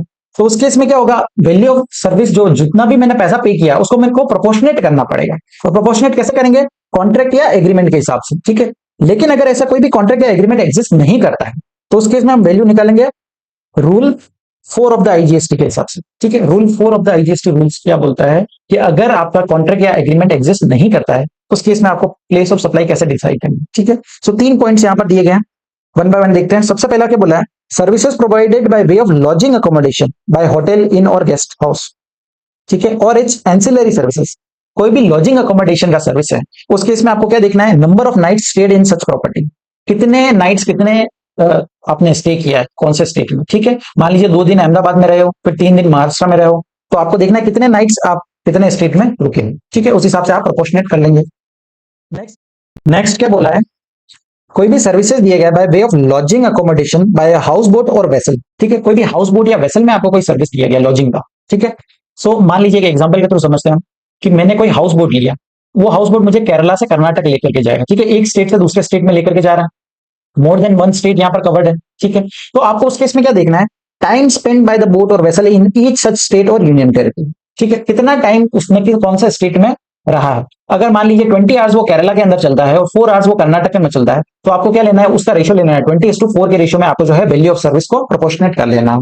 ठीक है, लास्ट क्या दिया है, अगर कोई भी सर्विसेज है, all other services provided in relation to an immovable property, कोई भी सर्विसेज दिया है आपने इमोबल प्रॉपर्टी की रिगार्डिंग, जहां पर इमोबल प्रॉपर्टी जो है वो मोर देन वन स्टेट में लोकेटेड है। ठीक है, तो उस केस में आपको क्या देना है, area of immovable property lying in each state और यूनियन टेरिटरी, कितना एरिया कौन से स्टेट में लाई करता है। ठीक है, मान लीजिए आप कोई ब्रिज बना रहे हो जो 2 स्टेट्स को जोड़ता है। ठीक है, तो आपको देखना है कि उस इमोबल प्रॉपर्टी का एरिया कितना है, कौन से स्टेट में कितना एरिया कवर हो रहा है, उस हिसाब से आप प्रोपोर्शनेट कर लेंगे। रूल 4 के अंदर हमने क्या देखा, 3 चीजें हमने यहाँ पर कवर अप की। ठीक है, अगर कोई लॉजिंग अकोमोडेशन दिया है किसी होटल इन या गेस्ट हाउस द्वारा, या कोई उससे इंसिलरी सर्विसेज है, उस केस में आप क्या देखेंगे, number of night stayed in each such property. ठीक है, अगर कोई हाउस बोट या वेसल का सर्विस दिया गया है तो आपको देखना है टाइम स्पेंड कितना किया है। ठीक है, और उसके अलावा कोई भी सर्विसेज है in relation to an immovable property, तो आपको सिंपल देखना है कि area of the immovable property lying in each state और यूनियन टेरिटरी, कितना एरिया कौन से स्टेट में लाई करता है, उस हिसाब से आप प्रोपोर्शनेट कर लेंगे। ठीक है, so I hope section 12 subsection 3 जो है आपको क्लियर हुआ होगा। अब आगे बढ़ते हैं सेक्शन 12 सबसेक्शन 4। अभी तक 2 सेक्शंस देखे हमने, सेक्शन 12 सबसेक्शन 2 जो जनरल प्रोविजंस की बात करता है, और सेक्शन 12 सबसेक्शन 3 जो है वो इमोबल प्रॉपर्टी के रिगार्डिंग बात करता है। नेक्स्ट ये है सेक्शन 12 सबसेक्शन 4, ये डील करता है 4 सर्विसेज से, restaurant and catering service, personal grooming, fitness, beauty and health services. ठीक है, सो 4 सर्विसेज यहाँ पर कवर होगी। अगर आपने कोई भी सर्विसेज दिया है, रेस्टोरेंट दिया, कैटरिंग सर्विसेज का, या पर्सनल ग्रूमिंग का सर्विस है, फिटनेस का सर्विसेज है, या beauty treatment, health services including cosmetic and plastic surgery, उस केस में प्लेस ऑफ सप्लाई क्या होगा, the place where such services are actually performed. ठीक है, जहां पर सर्विसेज एक्चुअली परफॉर्म की गई है वही उसका प्लेस ऑफ सप्लाई बन जाएगा। काफी सिंपल सेक्शन है। आगे बढ़ते हैं सेक्शन नंबर 12 सबसेक्शन 5, ये डील करता है training and performance appraisal services. ठीक है, कोई भी ट्रेनिंग का सर्विस दिया गया या अप्रेजल का सर्विस दिया, ठीक है, उस केस में आपको क्या देखना है, अगर वो सर्विसेज किसी रजिस्टर्ड पर्सन को दिया गया, ठीक है, अगर रजिस्टर्ड पर्सन को दिया तो उस केस में location of such registered person will be the place of supply. ठीक है, और अगर किसी अनरजिस्टर्ड पर्सन को दिया है उस केस में location where the services are actually performed, जहां पर एक्चुअली परफॉर्म किया गया है वही आपका प्लेस ऑफ सप्लाई बन जाएगा। फिर से एक बार रिवाइज करते हैं क्या क्या पढ़ा हमने। सेक्शन 12 सबसेक्शन 4 4 सर्विसेज की बात करता है, restaurant and catering services, personal grooming, fitness and beauty and health services. ठीक है, इन चारों केस में प्लेस ऑफ सप्लाई क्या होगा, जहां पर वो एक्चुअली परफॉर्म किया गया। सेक्शन 12 सबसेक्शन 5 डील करता है ट्रेनिंग एंड अप्रेजल सर्विसेज। अगर ये कोई सर्विसेज दिया है तो आपको देखना है रजिस्टर्ड पर्सन को दिया है या अनरजिस्टर्ड पर्सन को दिया। अगर रजिस्टर्ड पर्सन को दिया है तो location of such registered person will be the place of supply. ठीक है, और अगर कोई सर्विसेज अनरजिस्टर्ड पर्सन को दिया है तो जहां पर वो सर्विसेज एक्चुअली परफॉर्म किया गया वही उसका प्लेस ऑफ सप्लाई बन जाएगा। ठीक है, अब आगे बढ़ते हैं सेक्शन 12 सबसेक्शन 6, ये डील करता है services by way of admission to an event और अम्यूजमेंट पार्क और अदर प्लेसेस। ठीक है, कहीं पे एडमिशन का आपको सर्विसेज दिया गया, मान लिया मूवी देखने गए हो, वहां पर आपको एडमिशन का, या आईपीएल देख रहे हो, ठीक है, या फिर कोई भी अम्यूजमेंट पार्क में आप एंट्री लेते हो, तो उस केस में प्लेस ऑफ सप्लाई क्या होगा? जहां पर कोई इवेंट एक्चुअली हेल्ड किया गया, ठीक है, आप कोई इवेंट देखने जाते हो जहां वो इवेंट एक्चुअली हेल्ड हुआ है, या फिर वेयर द पार्क और such other place is located, ठीक है। सो जहां पर भी वो इवेंट हेल्ड हुआ है या जहां वो पार्क सिचुएटेड है, वही उसका प्लेस ऑफ सप्लाई बन जाएगा, ठीक है। सो सेक्शन 12 सबसेक्शन 6 काफी इजी है। आगे बढ़ते हैं, सेक्शन 12 सबसेक्शन 7, ये डील करता है ऑर्गेनाइजेशन ऑफ एन इवेंट। आप कोई भी इवेंट को ऑर्गेनाइज कर रहे हो, ठीक है, उस केस में पीओएस क्या होगा? तो क्या बोला है, कोई भी ऑर्गेनाइज कर रहे हैं, organisation of cultural, artistic, sporting, scientific, educational और entertaining events including supply of services in relation to conference, fair और एग्जीबिशन, ठीक है। सो ये सारी इवेंट्स को आप ऑर्गेनाइज कर रहे हो, या फिर कोई भी एंसिलरी सर्विसेज दे रहे हो, ठीक है, ये अबाउट ये के रिगार्डिंग कोई भी एंसिलरी सर्विसेज भी आप दे रहे हो ऑर्गेनाइज करने का, उस केस में पीओएस कैसे डिसाइड होगा? तो आपको देखना है क्या वो सर्विसेज जो है रजिस्टर्ड पर्सन को दी गई। अगर रजिस्टर्ड पर्सन को दी है तो location of such registered person will be the place of supply, और अगर किसी अनरजिस्टर्ड पर्सन को की है तो उस केस में place where the event is actually held, जहां पर आपने इवेंट हुआ है वही आपका प्लेस ऑफ सप्लाई बन जाएगा, ठीक है। लेकिन नेक्स्ट क्या बोला है, अगर इवेंट हेल्ड हुआ है आउटसाइड इंडिया, सप्लायर इंडिया का है, रेसिपिएंट भी इंडिया का है, लेकिन इवेंट आउटसाइड इंडिया हेल्ड हुआ है, तो उस केस में पीओएस क्या होगा? लोकेशन ऑफ द रेसिपिएंट, जो रेसिपिएंट का लोकेशन होगा वही प्लेस ऑफ सप्लाई बन जाए।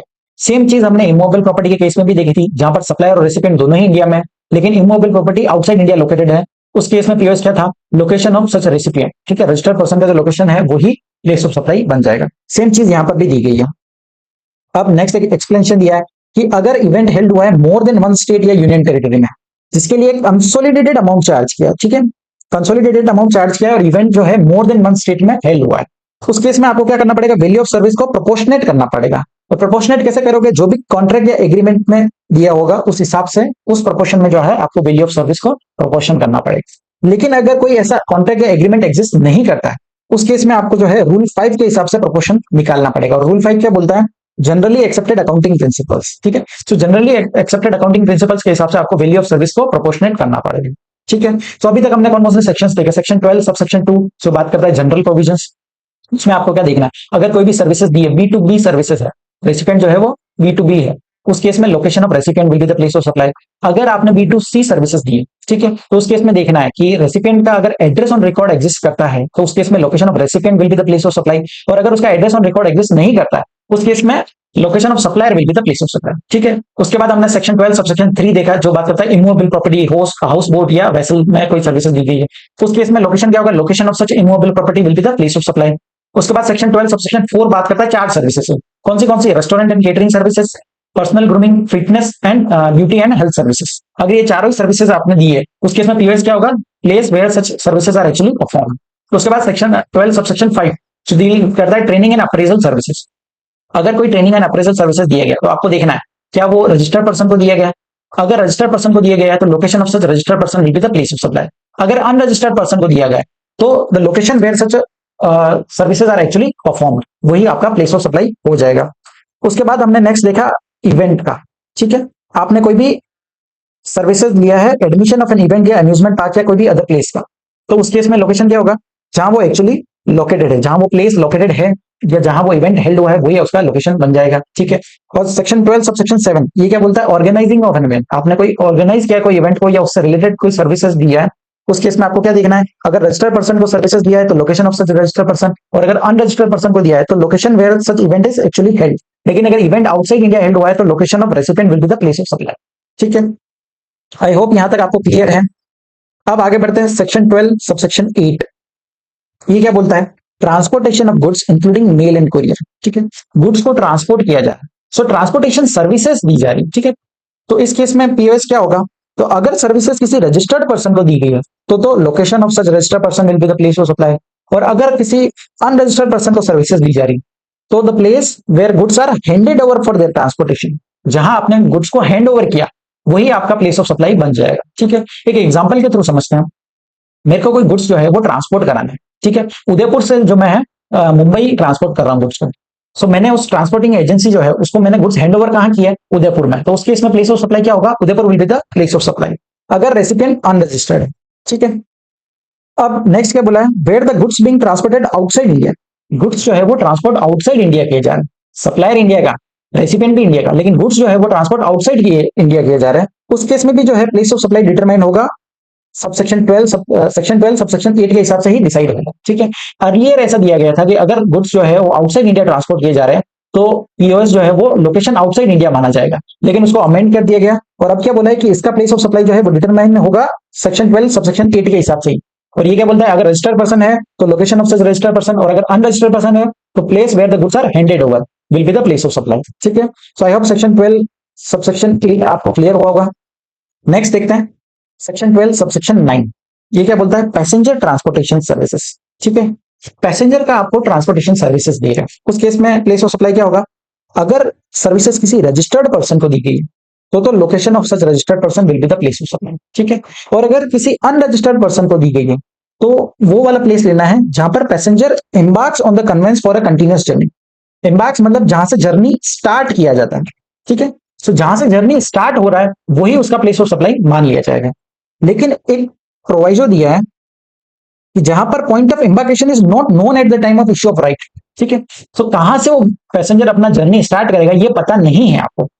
कैसे पता नहीं होगा, एक एग्जांपल के थ्रू समझते हैं। मान लीजिए आपके पास दिल्ली का मेट्रो कार्ड है, ठीक है। अब आप कौन से स्टेशन से आप अपना जर्नी स्टार्ट करोगे और कौन से स्टेशन पे आप जर्नी एंड करोगे ये पता नहीं है।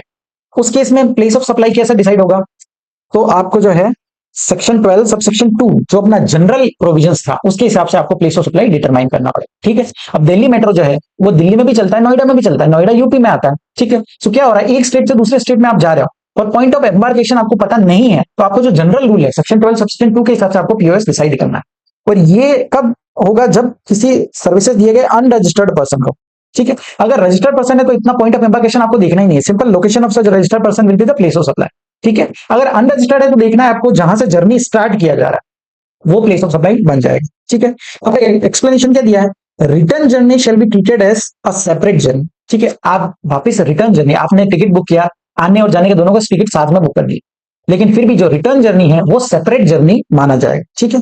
और यहां क्या बोला है, on the conveyance for a continuous journey, ठीक है। अब कंटिन्यूअस जर्नी क्या होता है समझिए, continuous journey means journey for which a single और मोर देन वन टिकट और इनवॉइस इज इशूड, ठीक है। और जहां पर किसी भी तरह कोई स्टॉप ओवर नहीं है, आप कहीं पर भी उतर नहीं रहे हो। स्टॉप ओवर क्या होता है, means a place where the passenger can disembark either on transfer to another conveyance और ब्रेक्स इज जर्नी, ठीक है। आप टेम्परेली ब्रेक कर रहे हो और फिर बाद में वापस रिज्यूम कर रहे हो। मान लीजिए मैं उदयपुर में हूं और मुझे केरला जाना है, तो मैंने फ्लाइट बुक किया, मैंने सिंगल एक बार में ही टिकट बुक किया था, ठीक है। और फ्लाइट जो है मेरा पहला फ्लाइट उदयपुर से मुझे मुंबई लेकर के जाता है और सेकंड फ्लाइट मुझे मुंबई से जो है कोची तक लेकर के जाता है। तो यहां पर क्या हो रहा है, मेरा जर्नी जो है वो ब्रेक हो रहा है। सो ये दो सेपरेट जर्नी मानी जाएगी, ठीक है। सो आपको देखना है, अगर कोई रिटर्न जर्नी है तो वो भी सेपरेट जर्नी मानी जाएगी, और अगर कोई स्टॉप ओवर है तो वो भी जो है दो डिफरेंट जर्नीज मानी जाएगी, ठीक है।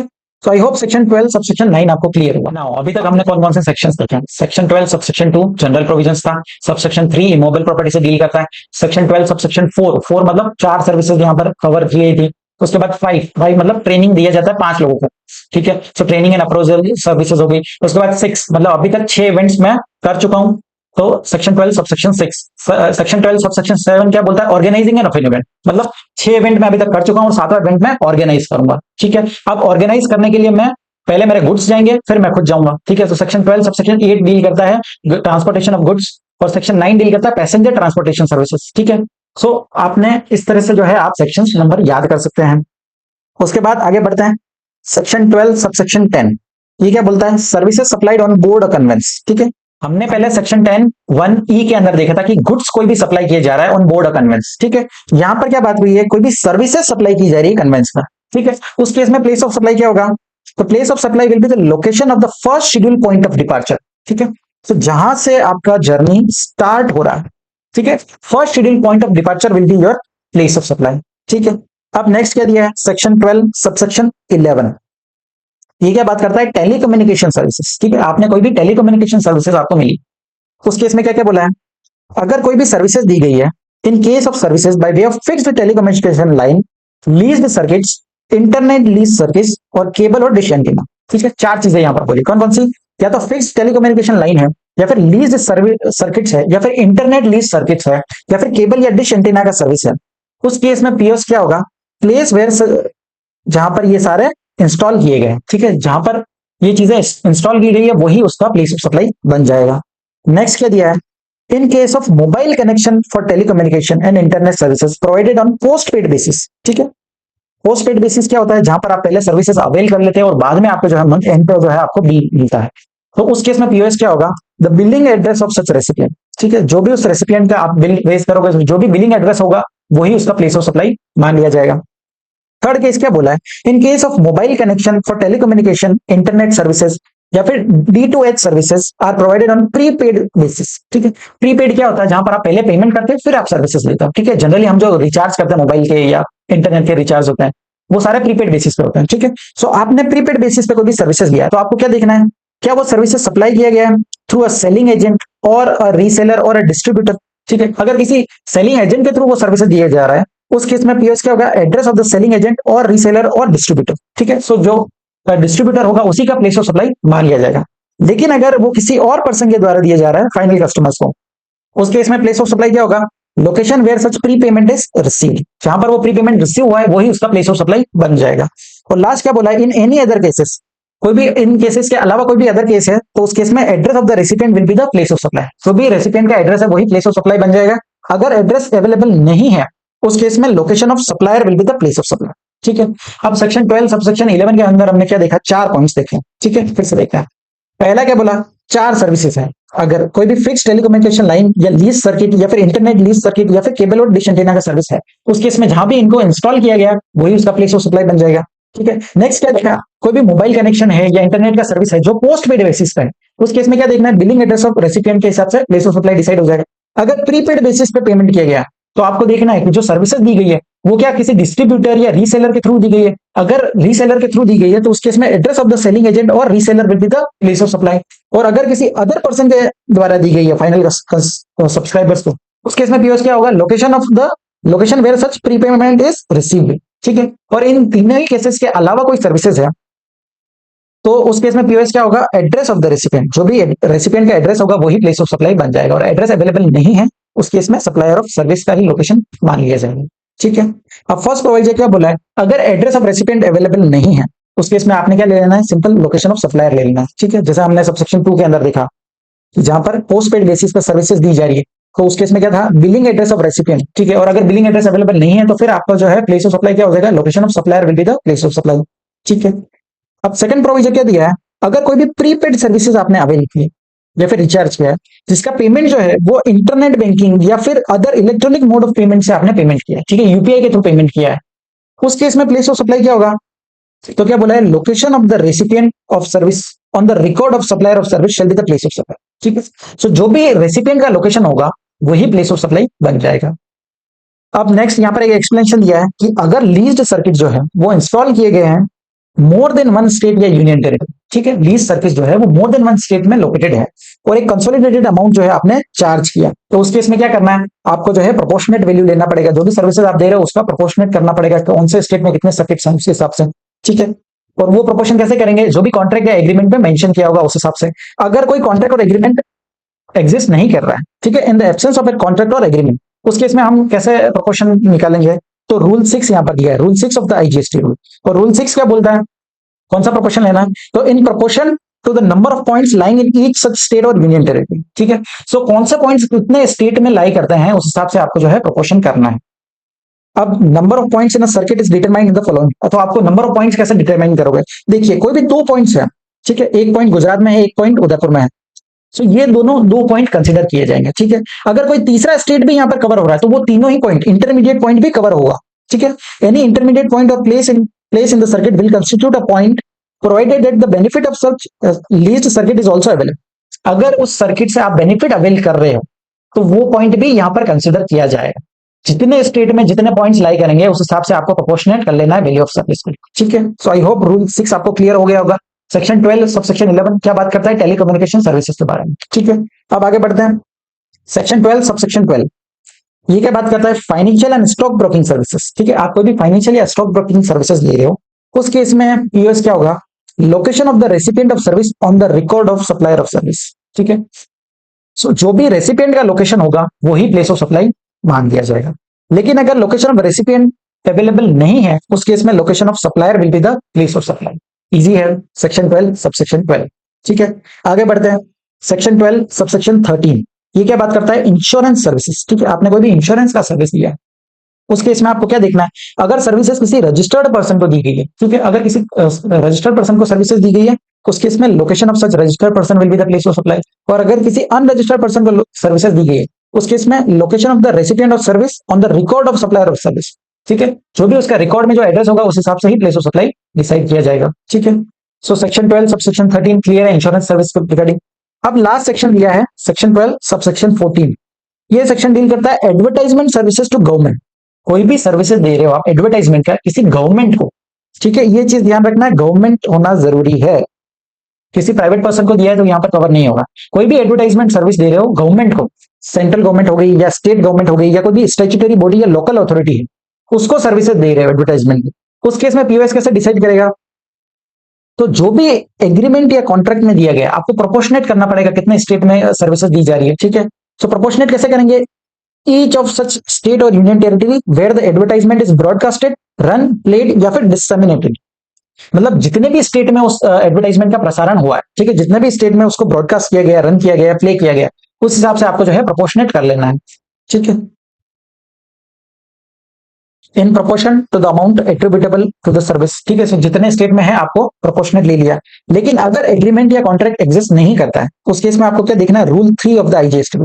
रूल 3 आपको बताएगा कि कैसे आपको जो है वैल्यू ऑफ सर्विस को प्रोपोर्शनेट करना है। इसमें काफी सारी चीजें दी गई है, आपको रटने की जरूरत नहीं है, जस्ट आप लॉजिकली भी सोचोगे तो आपको आ जाएगा। ठीक है, सो वन बाय वन देखते हैं। सबसे पहले क्या दिया है, advertisement in newspaper and publication.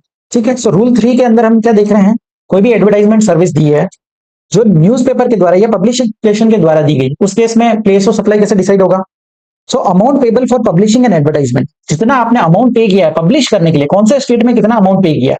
मान लीजिए मैंने कोई एडवर्टाइजमेंट दिया है जो गुजरात में भी है और राजस्थान में भी वही न्यूज़पेपर आ रहा है। ठीक है, सेम न्यूज़पेपर है, गुजरात और राजस्थान में दोनों में आ रहा है, तो कितना अमाउंट मैंने पे किया है राजस्थान वाले को और कितना अमाउंट पे किया है गुजरात वाले को, तो उसे इस प्रोपोर्शन में जो है आपको वैल्यू ऑफ सर्विस को प्रोपोर्शनेट कर लेना है। ठीक है, सेकंड क्या बोला है, advertisement through printed material like pamphlets, leaflets, diaries, calendars, T shirts etcetera. ठीक है, तो इस फॉर्म में अगर एडवर्टाइजमेंट किया है तो amount payable for the distribution of specific numbers of such material in each state और यूनियन टेरिटरी। कितने नंबर्स, कितने पैम्पलेट्स आपने बांटे हैं, कौन से स्टेट में कितने पैम्पलेट्स बांटे हैं, उस हिसाब से आप प्रोपोर्शनेट कर लीजिए। थर्ड क्या बोला, advertisement in hoardings other than those in trains. Trains को छोड़कर कोई भी होर्डिंग्स का एडवर्टाइजमेंट दिया है, उस केस में amount payable for the hoardings located in each such state. कितने स्टेट में कितने होर्डिंग्स लगे हुए हैं, उस हिसाब से आप प्रोपोर्शनेट कर लीजिए। फोर्थ क्या बोला, एडवर्टाइजमेंट ऑन ट्रेन्स। ट्रेन में कोई भी एडवर्टाइजमेंट दिया गया तो उस केस में आपको क्या करना है, ratio of the length of railway tracks. ठीक है, रेलवे ट्रैक का जितना भी लेंथ है उस रेशियो में जो है आप वैल्यू ऑफ सर्विस को प्रोपोर्शनेट कर लेंगे।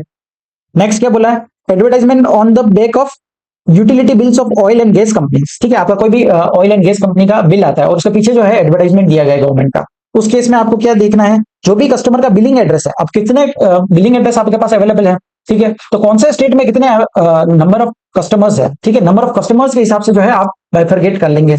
ठीक है, अब आगे क्या दिया है, advertisement on railway tickets. Railway tickets पे कोई एडवर्टाइजमेंट छाप के दिया है तो उस केस में ratio of number of railway station, कौन से स्टेट में कितने रेलवे स्टेशन फॉल कर रहे हैं, उस रेशियो में जो है आप प्रोपोर्शनेट कर लेंगे। उसके बाद नेक्स्ट ये एडवर्टाइजमेंट ऑन रेडियो स्टेशन। ठीक है, कोई भी रेडियो स्टेशन पे एडवर्टाइजमेंट दे रहे हो तो फिर amount payable to such radio station, कितना अमाउंट आप कौन से स्टेट के रेडियो स्टेशन को पे कर रहे हैं उस हिसाब से प्रोपोर्शनेट कर लीजिए। नेक्स्ट दिया है एडवर्टाइजमेंट ऑन टेलीविजन चैनल्स। ठीक है, ये इंपॉर्टेंट है, इसके रिगार्डिंग आपको क्वेश्चन भी दिया गया है, ध्यान से समझिएगा। कोई भी एडवर्टाइजमेंट दिया गया है टेलीविजन चैनल्स के थ्रू, ठीक है, तो उस केस में आपको प्रोपोर्शनेट कैसे करेंगे, व्यूअरशिप ऑफ सच चैनल। ठीक है, कौन से स्टेट में कितना व्यूअरशिप उस एडवर्टाइजमेंट को मिल रहा है उस हिसाब से आपको प्रोपोर्शनेट करना है। अब व्यूअरशिप का पता कैसे चलेगा, तो यहाँ पर क्या बोला गया है कि जो भी फिगर पब्लिश करता है by the broadcast audience research council. ठीक है, तो ये बीएआरसी करके एक ऑर्गेनाइजेशन है जो फिगर्स पब्लिश करती है कि कौन कितना जो है कितने व्यूज जो है आपको मिल रहे हैं। तो जो फिगर्स आपको पब्लिश किए गए उस हिसाब से आप प्रोपोर्शनेट कर लीजिए। अगर उस हिसाब से भी नहीं हो रहा तो figures for the last week of a given quarter. ठीक है, आपको किसी भी क्वार्टर का अगर निकालना है तो उसके लास्ट, जो भी गिवन क्वार्टर है उसके लास्ट वीक के फिगर्स ले लीजिए। Is used for calculating viewership for the succeeding quarter. Succeeding quarter के फिगर निकालने के लिए आपको जो लास्ट क्वार्टर था उसके लास्ट वीक में जो है जो फिगर आपको दिया गया है वो आप ले लीजिए। थर्ड क्या बोला है, अगर उसके हिसाब से भी आप डिटरमाइन नहीं कर पा रहे तो फिर रेशियो ऑफ द पॉपुलेशन, कितने स्टेट में कितना पॉपुलेशन है उस हिसाब से जो है आप बाइफरकेट कर लीजिए और जो भी आपको रेशियो मिलता है उस रेशियो को आपको अप्लाई करना है टू द अमाउंट पेड और पेबल फॉर द सर्विसेज। जितना भी अमाउंट आपने पे किया उसको उस रेशियो में डिवाइड कर देंगे। ठीक है, एक बार फिर से आराम से समझते हैं।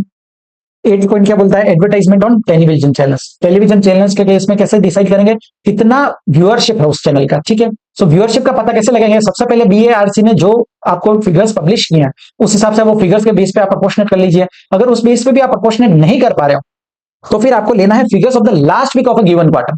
ठीक है, वो फिगर्स के हिसाब से आप प्रोपोर्शनेट कर लेंगे फॉर सक्सीडिंग क्वार्टर। ठीक है, उसके हिसाब से भी अगर डिटरमाइन नहीं कर पा रहे हो तो फिर आप पॉपुलेशन का जो है वो रेशियो ले लीजिए, कौन से स्टेट में कितनी पॉपुलेशन है उस रेशियो में जो है आप डिवाइड कर दीजिए। ठीक है, सो जितना भी आपने पैसा पे किया है उसको आप इस रेशियो में डिवाइड कर देंगे। उसके बाद नेक्स्ट क्या बोला है, एडवर्टाइजमेंट इन सिनेमा हॉल्स। ठीक है, सिनेमा हॉल्स में कोई भी एडवर्टाइजमेंट दिया जा रहा है, एक एग्जांपल के थ्रू समझते हैं, मिराज मेरिडियन। ठीक है, वो राजस्थान में भी है, गुजरात में भी है, महाराष्ट्र में भी है। अब उस मिराज के सारे सिनेमा में जो है एक एडवर्टाइजमेंट दिखाया जाता है, तो उस केस में आप कैसे डिसाइड करोगे, तो amount payable to a cinema hall और screens in multiplex in each state और यूनियन टेरिटरी। कौन से स्टेट में कितना अमाउंट पे किया गया उस हिसाब से जो है आप प्रोपोर्शनेट कर लेंगे। नेक्स्ट क्या बोला है, एडवर्टाइजमेंट ऑन इंटरनेट। अब इंटरनेट के माध्यम से कोई भी एडवर्टाइजमेंट कर रहे हो उस केस में क्या देखना है आपको, इंटरनेट सब्सक्राइबर्स कितने हैं हर स्टेट में। ठीक है, कौन से स्टेट में कितने इंटरनेट सब्सक्राइबर्स हैं उसके हिसाब से जो है आप प्रोपोर्शनेट कर लेंगे। अब इंटरनेट सब्सक्राइबर्स का पता कैसे चलेगा, तो जो भी फिगर्स पब्लिश करता है इसके लिए एक ऑर्गेनाइजेशन बनाई गई जिसका नाम है TRAI, telecom regulatory authority of India. ठीक है, तो ट्राया जो है वो फिगर्स पब्लिश करती है सब्सक्राइबर्स का। ठीक है, तो जितने आपके सब्सक्राइबर्स हैं उस फिगर्स के हिसाब से आप प्रोपोर्शनेट कर लीजिए। अगर उसके हिसाब से आप डिसाइड नहीं कर पा रहे हो तो फिर figures of the last quarter for a given financial. ठीक है, हमने टेलीविजन के केस में क्या देखा था, figure of the last week of a given quarter, और यहां पर क्या बोला है, figures of the last quarter for a given financial year. ठीक है, तो वो उसके हिसाब से आप प्रोपोर्शनेट कर लीजिए। अगर उससे भी आप डिसाइड नहीं कर पा रहे हो तो फिर रेशियो ऑफ द पॉपुलेशन, जितना जो स्टेट में जितना पॉपुलेशन है उस हिसाब से जो है आप बाइफरकेट कर देंगे, जो भी अमाउंट आपको मिला है उस रेशियो में जो है आप डिवाइड कर देंगे। नेक्स्ट क्या दिया है, एडवर्टाइजमेंट थ्रू एसएमएस। ठीक है, अगर आप कोई भी एडवर्टाइजमेंट कर रहे हो एसएमएस के द्वारा तो उस केस में आपको कैसे प्रोपोर्शनेट करना है, कौन से स्टेट में कितने टेलीकॉम सब्सक्राइबर्स हैं। ठीक है, टेलीकॉम के सब्सक्राइबर्स कितने स्टेट में हैं उस हिसाब से आप बाइफरकेट कर देंगे। अब सब्सक्राइबर्स का पता कैसे चलेगा, तो जो भी फिगर्स पब्लिश करता है ट्राया, इस केस में भी सेम ऑर्गेनाइजेशन है, ट्राया जो फिगर्स पब्लिश करे उस हिसाब से प्रोपोर्शनेट कर लीजिए। अगर उस हिसाब से नहीं कर पा रहे हो तो figures for a given quarter will be used for calculating the subscribers of subsequent quarter. ठीक है, और जो भी रेशियो आपको मिलता है उसके हिसाब से भी अगर आप डिसाइड नहीं कर पा रहे हो तो उस केस में थर्ड क्या बोला है, रेशियो ऑफ द पॉपुलेशन। ठीक है, तो सिमिलरली दिए गए ये सारी चीजें कि आपको पॉपुलेशन के हिसाब से रेशियो में जो है आपको अमाउंट अप्लाई करना है। सो यहाँ जो है अपना सेक्शन 12 जो है पूरा कंप्लीट होता है। आई होप आपको सारे सेक्शन समझे होंगे। ठीक है, अब लास्ट सेक्शन हम पढ़ते हैं, सेक्शन नंबर 13। सेक्शन 13 क्या बोलता है, कोई भी सप्लाई ऑफ सर्विस है। ठीक है, आप सर्विस का सप्लाई कर रहे हैं जहां पर लोकेशन ऑफ सप्लायर या फिर लोकेशन ऑफ रेसिपिएंट दोनों में से कोई भी एक जो है वो आउटसाइड इंडिया है। ठीक है, वेयर लोकेशन ऑफ सप्लायर और location of recipient is outside India. एक पर्सन इन इंडिया है और एक पर्सन आउटसाइड इंडिया है और सप्लाई जो है वो सर्विसेज का दिया जा रहा है, तो उस केस में जो है सेक्शन 13 अप्लाई होगा। ठीक है, तो सबसे पहला सेक्शन क्या दिया है, सेक्शन 13 सबसेक्शन 2। ये क्या बोलता है, अगर कोई भी सर्विसेज कवर नहीं हो रही सबसेक्शन 3 से लेकर के सबसेक्शन 13 तक, इन सबसेक्शंस में कवर नहीं हो रही है, उस केस में जो है आपको जनरल प्रोविजंस, जो डिफॉल्ट प्रोविजंस दिए गए सेक्शन 13 सबसेक्शन 2 में, उसके हिसाब से आपको पीओएस डिसाइड करना है। और सबसेक्शन 2 क्या बोलता है, कोई भी सर्विसेज दी गई है जहां पर लोकेशन ऑफ रेसिपिएंट अवेलेबल है, रेसिपिएंट का लोकेशन अवेलेबल है, तो उस केस में पीओएस क्या हो जाएगा, location of recipient of service. ठीक है, और अगर रेसिपिएंट का लोकेशन अवेलेबल नहीं है, नॉट अवेलेबल, उस केस में क्या होगा, location of supplier will be the place of supply. ठीक है, तो सिंपल डिफॉल्ट प्रोविजन क्या बोलता है, अगर रेसिपिएंट का लोकेशन है तो वही लोकेशन प्लेस ऑफ सप्लाई बन जाएगा। अगर रेसिपिएंट का लोकेशन अवेलेबल नहीं है उस केस में सप्लायर ऑफ सर्विस का जो है लोकेशन आपको ले लेना है। ठीक है, सो सेक्शन 13 सबसेक्शन 2 आपको क्लियर होगा। अब नेक्स्ट क्या दिया है, performance based service, section 13 subsection 3। ये क्या बात करता है, आपने कोई भी सर्विसेज दी है जो परफॉर्मेंस बेस्ड है। ठीक है, अब कौन कौन सा पॉइंट्स दिए, services requiring physical presence of goods on which services are to be perform. ठीक है, जहां पर physical presence of goods mandatory है, मान लीजिए मैं कार लेकर के गया और मुझे कार वॉश करवानी। ठीक है, तो यहाँ पर गुड्स का प्रेजेंस होना जरूरी है। ठीक है, सो ऐसी कोई सर्विसेज दी गई है उस केस में प्लेस ऑफ सप्लाई क्या होगा, जहां पर वो एक्चुअली परफॉर्म की गई है, location where such services are actually performed will be the place of supply. ठीक है, लेकिन एक एक्सेप्शन दिया, ये एक्सेप्शन क्या बोलता है, कोई भी सर्विसेज सप्लाई की गई है in relation to an goods जो कि टेम्पररीली इंपोर्ट किए गए इंडिया में for repairs and for other any other treatment और process and are exported after such repair without being put to use in India. मतलब कोई भी गुड्स जो है वो इंडिया में इंपोर्ट किए गए टेम्पररीली और उन पर कोई भी प्रोसेस करके आपने वापस से उसको एक्सपोर्ट कर दिया, उस केस में प्लेस ऑफ सप्लाई कैसे डिसाइड होगा? तो location of recipient will be the place of supply, ठीक है। और अगर लोकेशन ऑफ रेसिपिएंट अवेलेबल नहीं है, उस केस में location of supplier will be the place of supply, ठीक है। सो कौन कौन सी चीजें देखी हमने? देखा सबसे पहला क्या देखा कि कोई भी सर्विसेज है जो जहां पर गुड्स का प्रेजेंस होना जरूरी है, ठीक है, तो उस केस में प्लेस ऑफ सप्लाई क्या होगा? जहां पर वो एक्चुअली परफॉर्म की गई सर्विसेज, ठीक है। उसका एक्सेप्शन क्या था? अगर कोई भी गुड्स को टेम्परेली इंडिया में इंपोर्ट किया गया और उसको प्रोसेस करके वापिस से जो है उसको एक्सपोर्ट कर दिया गया without being put to use in India, आपने इंडिया में उसको पुट टू यूज नहीं किया, उस केस में पीओएस कैसे डिसाइड होगा? तो location of recipient will be the place of supply. अगर रेसिपिएंट का लोकेशन अवेलेबल नहीं है, उस केस में सप्लायर का लोकेशन हम लोग ले लेंगे, ठीक है। अब नेक्स्ट क्या दिया है? कोई भी सर्विसेज सप्लाई किया गया in respect of goods that are provided from a remote location by electronic means, ठीक है। कोई भी सर्विसेज दे रहे हो किसी गुड्स पे जो कि रिमोट लोकेशन से प्रोवाइड किए गए, उसके इसमें पीएस ऑफ सप्लाई कैसे डिसाइड होगा? तो location where goods are situated at the time of supply of service, so जहां भी गुड्स सिचुएटेड होंगे वही उसका प्लेस ऑफ सप्लाई बन जाएगा, ठीक है। अब नेक्स्ट क्या दिया है? कोई भी सर्विसेज सप्लाई की गई किसी इंडिविजुअल को, पहला फर्स्ट पॉइंट हमने देखा जहां पर गुड्स की बात हो गई थी, कोई भी सर्विसेज आप दे रहे हो गुड्स पर, ठीक है। अब ये बोला गया कोई भी सर्विसेज दी गई है इंडिविजुअल को जहां पर which requires the physical presence of the recipient, मतलब रेसिपिएंट का होना वहां पर जरूरी है। जैसे आप कहीं सलून में गए, हेयर कटिंग आपको कराना है, तो यहाँ पर क्या है? फिजिकल प्रेजेंस आपका जरूरी है और इंडिविजुअल को दी गई, उस केस में प्लेस ऑफ सप्लाई कैसे डिसाइड होगा? Location where the services are actually perform, जहां पर वो सर्विसेज परफॉर्म की गई वही प्लेस ऑफ सप्लाई बन जाएगा, ठीक है। नेक्स्ट क्या बोला है? कोई भी services at a one or two about supplied at more than one location including a location in the taxable territory, मतलब एक या एक से ज्यादा कंट्रीज में अगर वो सर्विसेज दी गई है, उस केस में location in the taxable territory will be the place of supply. जो भी टैक्सेबल टेरिटरी मतलब इंडिया में जो है उसी का लोकेशन मान लिया जाएगा, ठीक है। और फोर्थ क्या बोला है? अगर मोर देन वन स्टेट या यूनियन टेरिटरी में अगर सर्विसेज दे रहे हो, आप सर्विसेज दे रहे हो मोर देन वन स्टेट में, उस केस में ईच ऑफ सच स्टेट और टेरिटरी में आपको जो है प्रोपोर्शनेट वैल्यू ले लेना है, ठीक है। So I hope section 13 sub section 3 आपको समझा है। अब इसके रिगार्डिंग एक सर्कुलर दिया है, सर्कुलर नंबर 103। ये क्या बोलता है? कोई भी कटिंग या पॉलिशिंग एक्टिविटी है ऑन अनपॉलिश्ड डायमंड, ठीक है। कटिंग या पॉलिशिंग एक्टिविटी आप दे रहे हो किसी अनपॉलिश्ड डायमंड को जो कि टेम्परेरीली इंडिया में इंपोर्ट किया गया है और ये सर्विसेज के बाद उसको फिर से एक्सपोर्ट कर दोगे without being put to use in India, तो उस केस में प्लेस ऑफ सप्लाई क्या होगा? Place of supply will be determined as per the provisions of section 13 subsection 2, जो डिफॉल्ट प्रोविजन है उसके हिसाब से ही जो है प्लेस ऑफ सप्लाई डिसाइड किया जाएगा। अब हमने यहाँ एक्सेप्शन में देखा था कि कोई भी सर्विसेज सप्लाई की जाती है किसी गुड्स पे जो टेम्परेली इंपोर्ट करते हैं इंडिया में और प्रोसेस करने के बाद वापस से एक्सपोर्ट कर दिया, तो उस केस में लोकेशन ऑफ रेसिपिएंट देखना है और रेसिपिएंट का लोकेशन अवेलेबल नहीं है तो फिर लोकेशन ऑफ सप्लायर देखना है, ठीक है। और इसका एक्सेप्शन क्या दिया है कि अगर कोई कटिंग या पॉलिशिंग एक्टिविटी दे रहे हो अनपॉलिश्ड डायमंड, तो उस केस में आपको ये एक्सेप्शन नहीं देखना है और आपको सीधा सेक्शन 13 सबसेक्शन 2 जो जनरल प्रोविजन है उसके हिसाब से प्लेस ऑफ सप्लाई डिसाइड करना है, ठीक है। अब हमने क्या देखा था कि अगर मोर देन वन स्टेट है तो आपको प्रोपोर्शनेट करना पड़ेगा हर एक स्टेट में, और प्रोपोर्शनेट कैसे करोगे? एग्रीमेंट के हिसाब से या कॉन्ट्रैक्ट के हिसाब से। अगर एग्रीमेंट या कॉन्ट्रैक्ट एग्जिस्ट नहीं करता है, इन द एब्सेंस ऑफ कॉन्ट्रैक्ट और एग्रीमेंट, उस केस में क्या देखेंगे? तो हम रूल नंबर 7 के हिसाब से जो है डिसाइड करेंगे प्रोपोर्शन कैसा लेना है। रूल नंबर 7 क्या बोलता है? कोई भी सर्विसेज सप्लाई की गई है ऑन सेम गुड्स, ठीक है, services supplied on same goods. Same goods का मतलब क्या हुआ?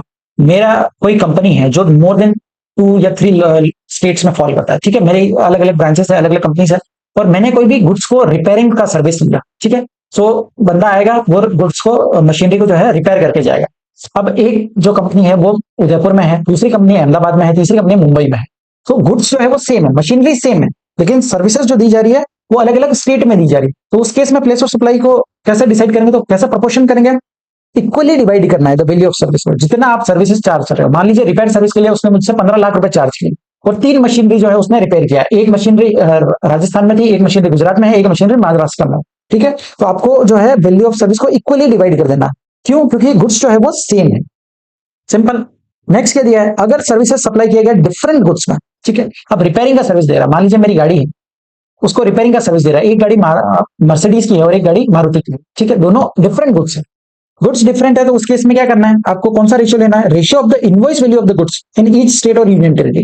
जो गुड्स का जो वैल्यू है, मर्सिडीज का वैल्यू और मारुति का वैल्यू, जो वैल्यू है गुड्स का, उसके प्रोपोर्शन में जो है आपको वो रेशियो ले लेना है और उस हिसाब से वैल्यू ऑफ सर्विस को प्रोपोर्शनेट कर लेंगे, ठीक है।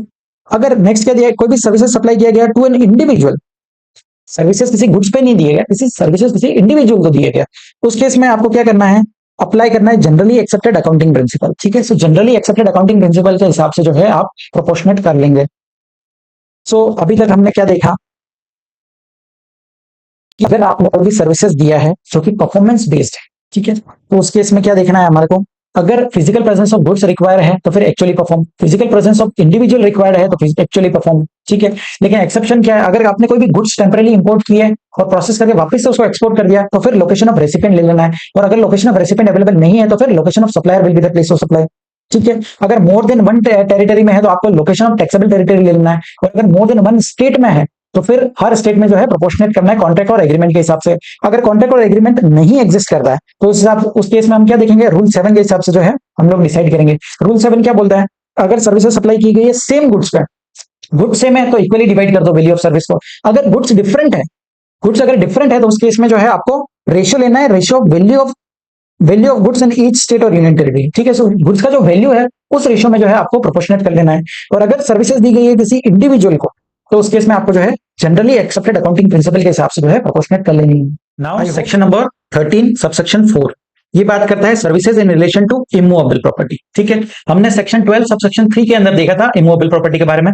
यहां पर सेक्शन 13 सबसेक्शन 4 डील करता है इमूवेबल प्रॉपर्टी के रिगार्डिंग, ठीक है। सो क्या बोला है, कोई भी सर्विसेज सप्लाई किया है directly in relation to an immovable property, कौन कौन सी सर्विसेज हो सकती है, कोई एक्सपर्ट की सर्विस हो गई, या फिर स्टेट एजेंट की सर्विस है, या फिर कोई अकोमोडेशन दिया गया है किसी hotel, inn guest house, club या कैंप साइट्स में, या फिर grant of right to use immovable property हो गया, या फिर कोई कंस्ट्रक्शन का या रिलेटेड सर्विस है, या कोई आर्किटेक्ट का या इंटीरियर डेकोरेटर का सर्विस है, ठीक है।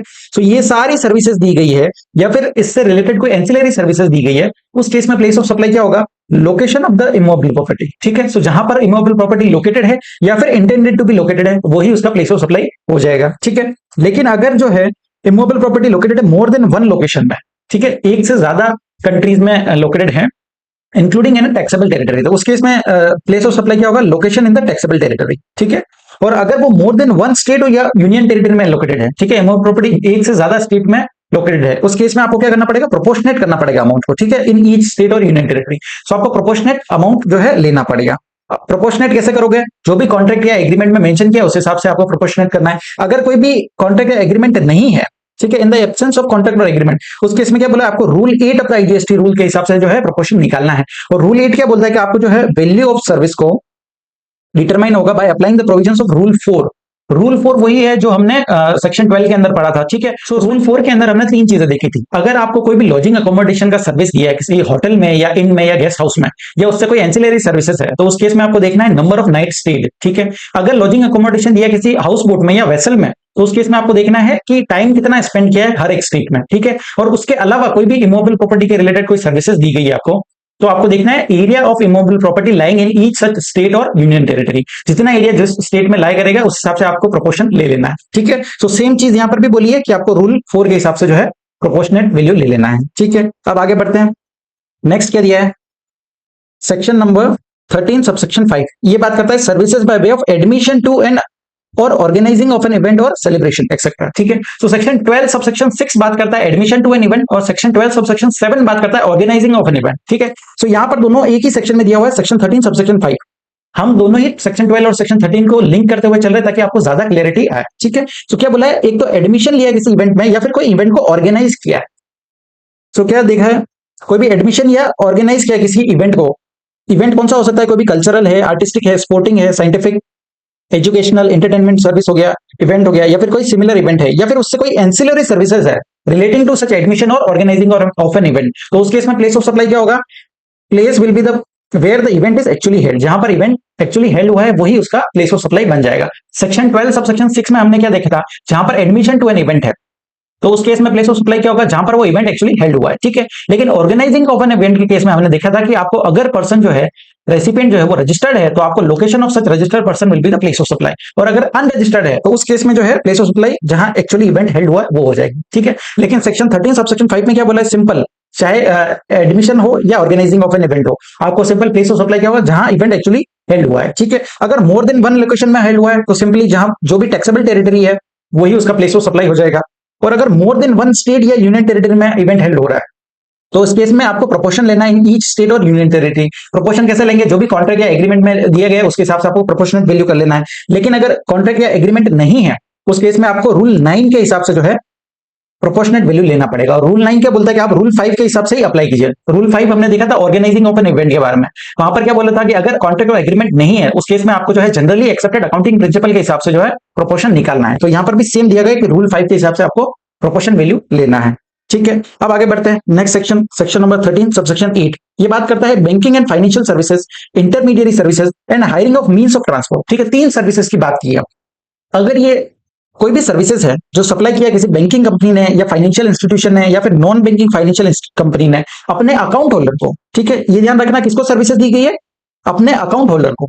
सेकंड क्या बोला, कोई भी इंटरमीडिएरी सर्विस है। और थर्ड बोलता है कोई भी सर्विसेज दिया गया है by means of hiring of transport. ठीक है, कोई भी आपने मींस ऑफ ट्रांसपोर्ट को हायर किया है इंक्लूडिंग याच but excluding aircraft and vessel. ठीक है, एयरक्राफ्ट एंड वेसल को छोड़ के कोई भी आपने मींस ऑफ ट्रांसपोर्ट को हायर किया है for a period up to 1 month. ठीक है, अप टू 1 मंथ के लिए आपने हायर किया। सो ये तीनों ही केसेस में जो है प्लेस ऑफ सप्लाई क्या होगा, location of the supplier of service. ठीक है, जो सप्लायर का लोकेशन है वही आपका प्लेस ऑफ सप्लाई हो जाए।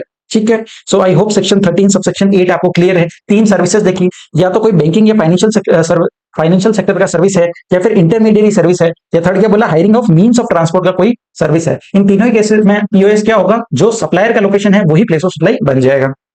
आगे बढ़ते हैं। लेकिन अगर कोई भी सर्विसेज प्रोवाइड किया है किसी इंटरमीडिएरी का सर्विस है जहां पर location of both supplier and recipient, supplier और रेसिपिएंट दोनों ही जो है वो आउटसाइड इंडिया है। ठीक है, तो उस केस में वो इंटरमीडिएरी की सर्विस जो है एग्जेम्प्ट हो जाएगी। ये एग्जाम्पशन चैप्टर के अंदर भी हम लोग फिर से पढ़ेंगे। ठीक है, सो जो भी अगर सप्लायर और रेसिपिएंट दोनों ही आउटसाइड इंडिया है और इंटरमीडिएरी सर्विसेज इंडिया में दी गई है तो उस केस में जो है एग्जेम्प्ट हो जाएगी वो जीएसटी से। ठीक है, अब नॉन बैंकिंग फाइनेंशियल कंपनी क्या होता है, जस्ट एक बार देख लेते हैं डेफिनेशन। क्या बोला है, कोई भी financial institution which is a company. ठीक है, नेक्स्ट क्या बोला है, जिसका प्रिंसिपल बिजनेस क्या है, टू रिसीव ऑफ डिपॉजिट्स। ठीक है, डिपॉजिट्स को रिसीव करना और लैंड करना, पैसा को रिसीव करना और लैंड करना। ठीक है, या फिर थर्ड क्या बोला है, कोई भी non banking institution or class of such institution as the Reserve Bank of India में नोटिफाई है। ठीक है, जो भी आरबीआई नोटिफाई करता है वो सारे जो है नॉन बैंकिंग फाइनेंशियल इंस्टीट्यूशन कहलाएंगे। ठीक है, अब आगे बढ़ते हैं सेक्शन 13 सबसेक्शन 10। ये बात करता है पैसेंजर ट्रांसपोर्टेशन सर्विसेज। ठीक है, हमने सेक्शन 12 सबसेक्शन 9 के अंदर देखा था पैसेंजर ट्रांसपोर्टेशन सर्विस। ये क्या बोलता है, अगर कोई भी आप पैसेंजर ट्रांसपोर्टेशन का सर्विस दे रहे हो तो उस केस में प्लेस ऑफ सप्लाई क्या होगा, वेयर द पैसेंजर एम्बार्क्स। ठीक है, एम्बार्क्स का मतलब यहां पर लिख दीजिए, जहां पर आपका जर्नी जो है स्टार्ट होता है वही आपका प्लेस ऑफ सप्लाई बन जाएगा। ठीक है, नेक्स्ट सेक्शन क्या दिया है, सेक्शन 13 सबसेक्शन 11 जो बात करता है services provided on board of conveyance. ठीक है, आपको कोई कन्वेंस के अंदर आपको कोई सर्विसेज दी गई है तो उस केस में प्लेस ऑफ सप्लाई क्या होगा, the first schedule point of departure. ठीक है, जहां से जर्नी बिगिन हुआ, जहां से जर्नी स्टार्ट हुआ वही आपका प्लेस ऑफ सप्लाई बन जाएगा। ठीक है, अब हमने सेक्शन 12 के अंदर देखा था कि transportation of goods including mail or courier. ठीक है, लेकिन सेक्शन 13 के अंदर ऐसा कोई सेक्शन नहीं है, उसको ओमिट कर दिया गया है। ठीक है, तो अगर कोई भी सर्विसेज है of transportation of goods where the location of supplier और the location of recipient is outside India, तो उसका जो प्लेस ऑफ सप्लाई है, जो जनरल प्रोविजन है हमारा सेक्शन 13 सबसेक्शन 2, उसके हिसाब से ही प्लेस ऑफ सप्लाई डिटरमाइन होगा। ठीक है, सो वो सेक्शन जो था वो ओमिट कर दिया गया है, आपको अब जनरल प्रोविजन के हिसाब से प्लेस ऑफ सप्लाई डिटरमाइन करना पड़ेगा। अब आगे बढ़ते हैं सेक्शन 13 सबसेक्शन 12। ये बात करता है online information and database access or retrieval services. ठीक है, ओआईडीआर सर्विस। अब ओआईडीआर सर्विस क्या होता है, तो सबसे पहले इसका डेफिनेशन देखते हैं। ठीक है, सो ये क्या बोलता है, OIDR service means services whose delivery is mediated by information technology. मतलब क्या है, उसकी जो सर्विसेज है वो इंफॉर्मेशन टेक्नोलॉजी के द्वारा ही दी जाती है। ठीक है, ओवर द इंटरनेट हो गया या फिर इलेक्ट्रॉनिक कोई नेटवर्क के थ्रू आपको सर्विसेज दी जाती है। And the nature of which renders their supply impossible to ensure in the absence of information technology. मतलब उस सर्विसेज का नेचर ऐसा है कि इंफॉर्मेशन टेक्नोलॉजी के बगैर आप वो सर्विसेज दे ही नहीं सकते। ठीक है, जैसे यूट्यूब का सर्विस हो गया या फिर आप नेटफ्लिक्स का ले लीजिए सर्विसेज, तो वो जो सर्विसेज आप प्रोवाइड कर रहे हो वो किसी न किसी इंफॉर्मेशन टेक्नोलॉजी के थ्रू ही की जाती है। ठीक है, अब कौन कौन सी दी है, कोई भी एडवर्टाइजमेंट कराना इंटरनेट पे, या फिर कोई क्लाउड सर्विसेज हो गई, प्रोविजन ऑफ ई बुक्स हो गए, मूवी म्यूजिक सॉफ्टवेयर हो गए, या अदर इंटेंजिबल्स हो गए, कोई भी डेटा और इंफॉर्मेशन रिट्राइवल का सर्विसेज हो गया, या फिर online supply of digital content. ठीक है, आप अमेजन प्राइम में मूवी देख रहे हो, नेटफ्लिक्स पे मूवी देख रहे हो, वो सारी इसमें कवर हो जाएगी। डिजिटल डेटा स्टोरेज या फिर कोई भी ऑनलाइन गेमिंग का सर्विस है। ठीक है, सो ये सारी सर्विसेज जो है ओआईडीआर सर्विसेज कही जाती है। अब ओआईडीआर सर्विस के केस में क्या बोला है कि प्लेस ऑफ सप्लाई क्या होगा, तो place of supply will be the location of recipient of service. जो भी पर्सन रिसीव कर रहा हूं सर्विसेज को उसका location he place of supply मान लिया जाएगा। ठीक है, अब ये कैसे पता चलेगा कि जो रेसिपिएंट है वो इंडिया का ही है। ठीक है, क्योंकि ऑनलाइन ही सर्विसेज दी जा रही है, ऑनलाइन ही सर्विसेज जो है हम लोग ले रहे हैं। तो रेसिपिएंट इंडिया का ये कैसे पता चलेगा? तो उसके लिए 7 कंडीशंस यहां पर दी गई है, ठीक है। और बोला कि अगर कोई भी 2 कंडीशंस अगर आप फुलफिल करते हो तो रेसिपिएंट को मान लिया जाएगा कि रेसिपिएंट जो है वो लोकेटेड इन इंडिया है और उसको उसका प्लेस ऑफ सप्लाई ही उसका location he place of supply ले लिया जाएगा, ठीक है। अब कौन कौन सी कंडीशंस है देखिए, अगर रेसिपिएंट ने जो है अपना इंडियन एड्रेस दिया है थ्रू इंटरनेट, ठीक है, या फिर कोई इंडियन क्रेडिट कार्ड या डेबिट कार्ड या कोई इंडियन कार्ड के थ्रू पेमेंट किया है, जो आप सर्विसेज ले रहे हो उसका पेमेंट करोगे तो वो पेमेंट किसी इंडियन क्रेडिट कार्ड के थ्रू किया है, या फिर जो बिलिंग एड्रेस है वो इंडिया का है, या फिर जो आईपी एड्रेस यूज कर रहे हो आप ऑनलाइन वो इंडिया का है, या फिर जो बैंक अकाउंट के थ्रू पेमेंट किया है, आपने पेमेंट जो किया है वो अपने कार्ड से पेमेंट किया है या बैंक अकाउंट के थ्रू पेमेंट किया है और वो बैंक अकाउंट जो है वो इंडियन बैंक का है, ठीक है, या फिर कोई जो कंट्री कोड यूज किया है वो इंडिया का है, या फिर the recipient receives the services through an on Indian fixed landline, ठीक है। तो ये सातों ही कंडीशन में से कोई भी 2 कंडीशन अगर फुलफिल हो जाती है तो मान लिया जाएगा कि जो रेसिपिएंट है वो इंडिया में लोकेटेड है और उसी का लोकेशन जो है वो प्लेस ऑफ सप्लाई ले लिया जाएगा, ठीक है। तो आई होप आपको यहाँ पर क्लियर है सेक्शन 13 सबसेक्शन 12। अब आगे बढ़ते हैं, लास्ट सेक्शन जो बोलता है सेक्शन 13 सबसेक्शन 13, ठीक है। इसमें क्या बोला है, नोटिफाइड सर्विसेज, ठीक है। सो गवर्नमेंट जो है in order to prevent double taxation or non taxation of supply, ठीक है। सो डबल टैक्सेशन को रोकने के लिए गवर्नमेंट ने बोला है कि कुछ सर्विसेज है उसका प्लेस ऑफ सप्लाई क्या होगा, the place of effective use and enjoyment of service, जहां उन सर्विसेज को इफेक्टिवली यूज किया जा रहा है, जहां उन सर्विसेज को एंजॉयमेंट किया जा रहा है वही उसका location he place of supply मान लिया जाएगा। अब कौन कौन सी सर्विसेज नोटिफाई की है तो देखिए, सबसे पहला क्या बोला है, कोई भी सर्विसेज है supply of research and development services related to pharmaceutical sector, ठीक है।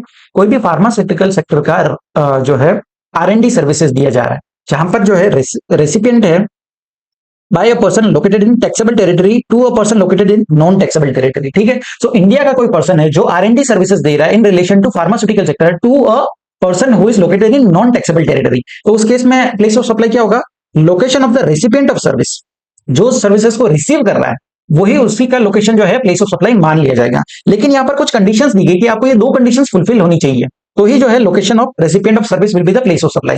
अब कौन कौन सी कंडीशन दी है कि देखिए, जो भी सप्लाई कर रहे हो आप सर्विसेज का वो एज पर कॉन्ट्रैक्ट होना चाहिए, ठीक है। सो सर्विस प्रोवाइडर और रेसिपिएंट दोनों के बीच में कॉन्ट्रैक्ट होना चाहिए, ठीक है। और सेकंड कंडीशन क्या बोला है कि such supply of service fulfils all other conditions of the definition of export of service, मतलब एक्सपोर्ट ऑफ सर्विस का जो सारी कंडीशन जो है वो फुलफिल हो जानी चाहिए except the place of supply is outside India, ठीक है। अब एक्सपोर्ट ऑफ सर्विस में हमने कौन सी कंडीशंस देखी थी, तो 5 कंडीशंस देखी थी।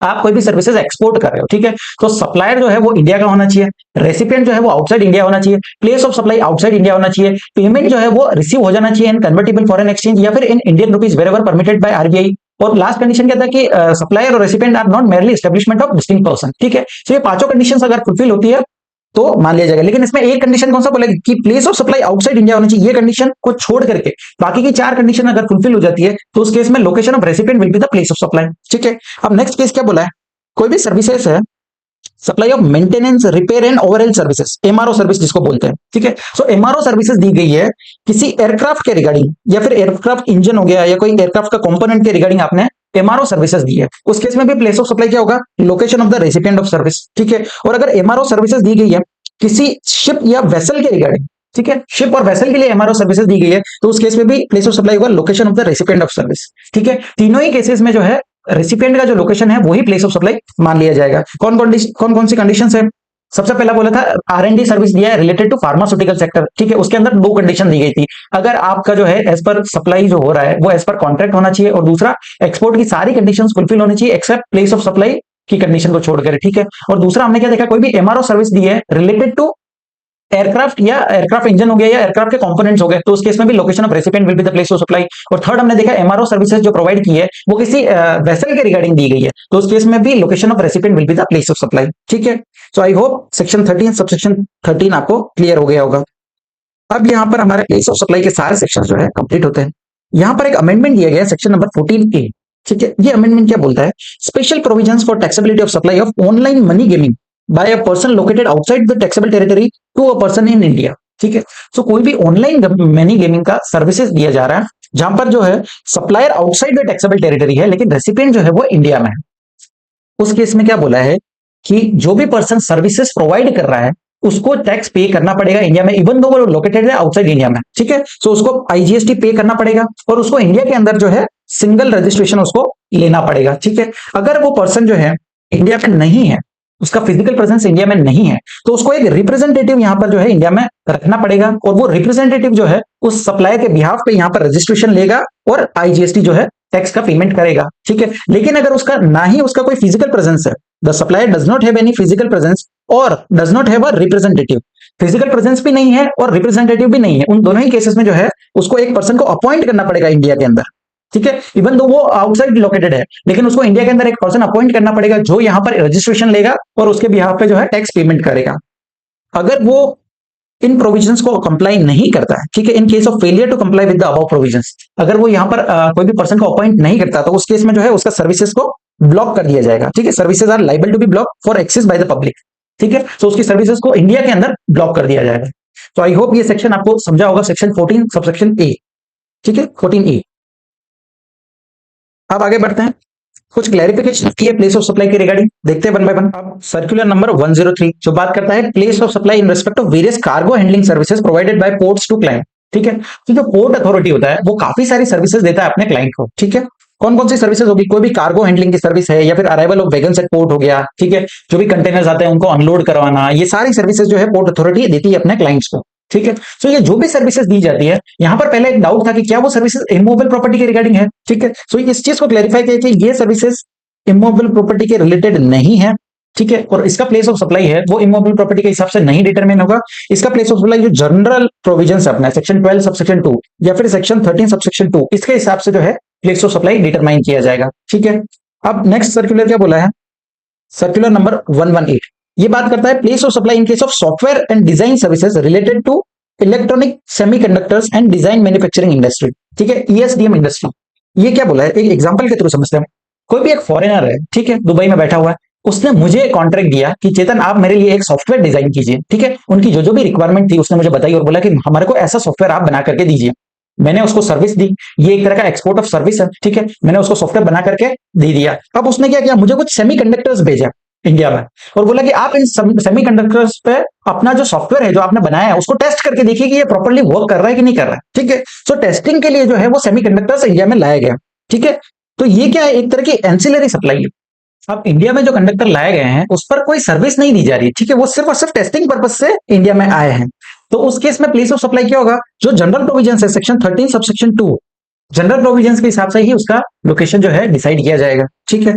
अब नेक्स्ट सर्कुलर क्या बात करता है, सर्कुलर नंबर 159 ये क्लेरिफाई करता है कुछ चीजों को regarding the scope of intermediary, ठीक है। इंटरमीडियरी की सर्विसेज हमने देखी थी सेक्शन 13 सबसेक्शन 8 के अंदर। उस केस में क्या बोला था, location of supplier of service will be the place of supply, ठीक है। उसके रिगार्डिंग कुछ क्लेरिफिकेशन दिया है। तो सबसे पहले इंटरमीडियरी होता क्या है, इंटरमीडियरी मीन्स अ ब्रोकर और एन एजेंट और any other person by whatever name called who arranges और फैसिलिटेट्स, ठीक है। वो क्या करता है, कोई भी सप्लाई ऑफ गुड्स और सर्विसेज को अरेंज करता है, ठीक है, बिटवीन टू और more persons but does not include a person who supply such goods और सर्विस और बोथ ऑन और securities on his own account, ठीक है। वो खुद से कोई भी सप्लाई नहीं कर रहा है, वो सिर्फ और सिर्फ अरेंज करता है या फैसिलिटेट करता है सप्लाई को, ठीक है। कोई दो पर्सन है, मिस्टर ए है जो सप्लायर है, मिस्टर बी जो है वो रेसिपिएंट है, और इंटरमीडियरी जो है वो दोनों को मिलवाता है और ट्रांजैक्शन को अरेंज करता है, ठीक है। अब कौन कौन से रिक्वायरमेंट्स दी गई है, ठीक है। So primary requirements for intermediary services, कौन कौन सी रिक्वायरमेंट्स फुलफिल होनी चाहिए, तो मान लिया जाएगा कि ये जो सर्विसेज है वो इंटरमीडियरी सर्विसेज है। पहला कि मिनिमम 3 पार्टीज होनी चाहिए, एक पर्सन जो गुड्स को सप्लाई कर रहा है, एक पर्सन जो गुड्स को रिसीव कर रहा है और तीसरा पर्सन जो है वो इंटरमीडियरी है, ठीक है। दो डिस्टिंक्ट सप्लाई होनी चाहिए, एक मेन सप्लाई और एक एंसिलरी सप्लाई। मेन सप्लाई क्या हो रहा है, मिस्टर ए गुड्स बेच रहा है मिस्टर बी को, ये मेन सप्लाई हो गई, ठीक है। और एंसिलरी सप्लाई क्या हो गई कि जो इंटरमीडियरी है वो दोनों को ही सर्विसेज दे रहा है, कि वो दोनों को मिलवा रहा है और ट्रांजैक्शन को अरेंज कर रहा है, ठीक है। थर्ड क्या बोला, intermediary service provider to have the character of an agent broker or any other similar person, ठीक है। उसका जो कैरेक्टर होता है वो एजेंट या ब्रोकर के जैसा होता है। फिर क्या बोला है, does not include a person who supply such goods और services on his own account, ठीक है। इंटरमीडियरी कभी भी खुद से कोई सप्लाई नहीं करता है, वो सिर्फ और सिर्फ ट्रांजैक्शन को अरेंज करता है, ठीक है। और लास्ट क्या बोला है, सब contracting for a service is not an intermediary service. मतलब क्या हुआ, मैंने कोई भी सर्विस दिया और आपने जो है आगे उसको सब कॉन्ट्रैक्ट दे दिया, तो ये इंटरमीडियरी की डेफिनेशन में नहीं आता। इंटरमीडियरी क्या करता है, जो सिर्फ और सिर्फ दो पार्टी को मिलवाता है और ट्रांजैक्शंस को फैसिलिटेट करता है, ठीक है। सो अगर ये सारी कंडीशंस फुलफिल होती है तो मान लिया जाएगा कि ये जो पर्सन है वो इंटरमीडियरी है और इसका प्लेस ऑफ सप्लाई जो है सेक्शन 13 सबसेक्शन 8 के हिसाब से डिसाइड किया जाएगा, ठीक है। अब यहाँ पर कुछ अमेंडमेंट दिए गए। सबसे पहले क्या बोला है, place of supply in case of supply of services of transportation of goods including through mail or courier. ये हमने सेक्शन 12 सबसेक्शन 8 के अंदर देखा था।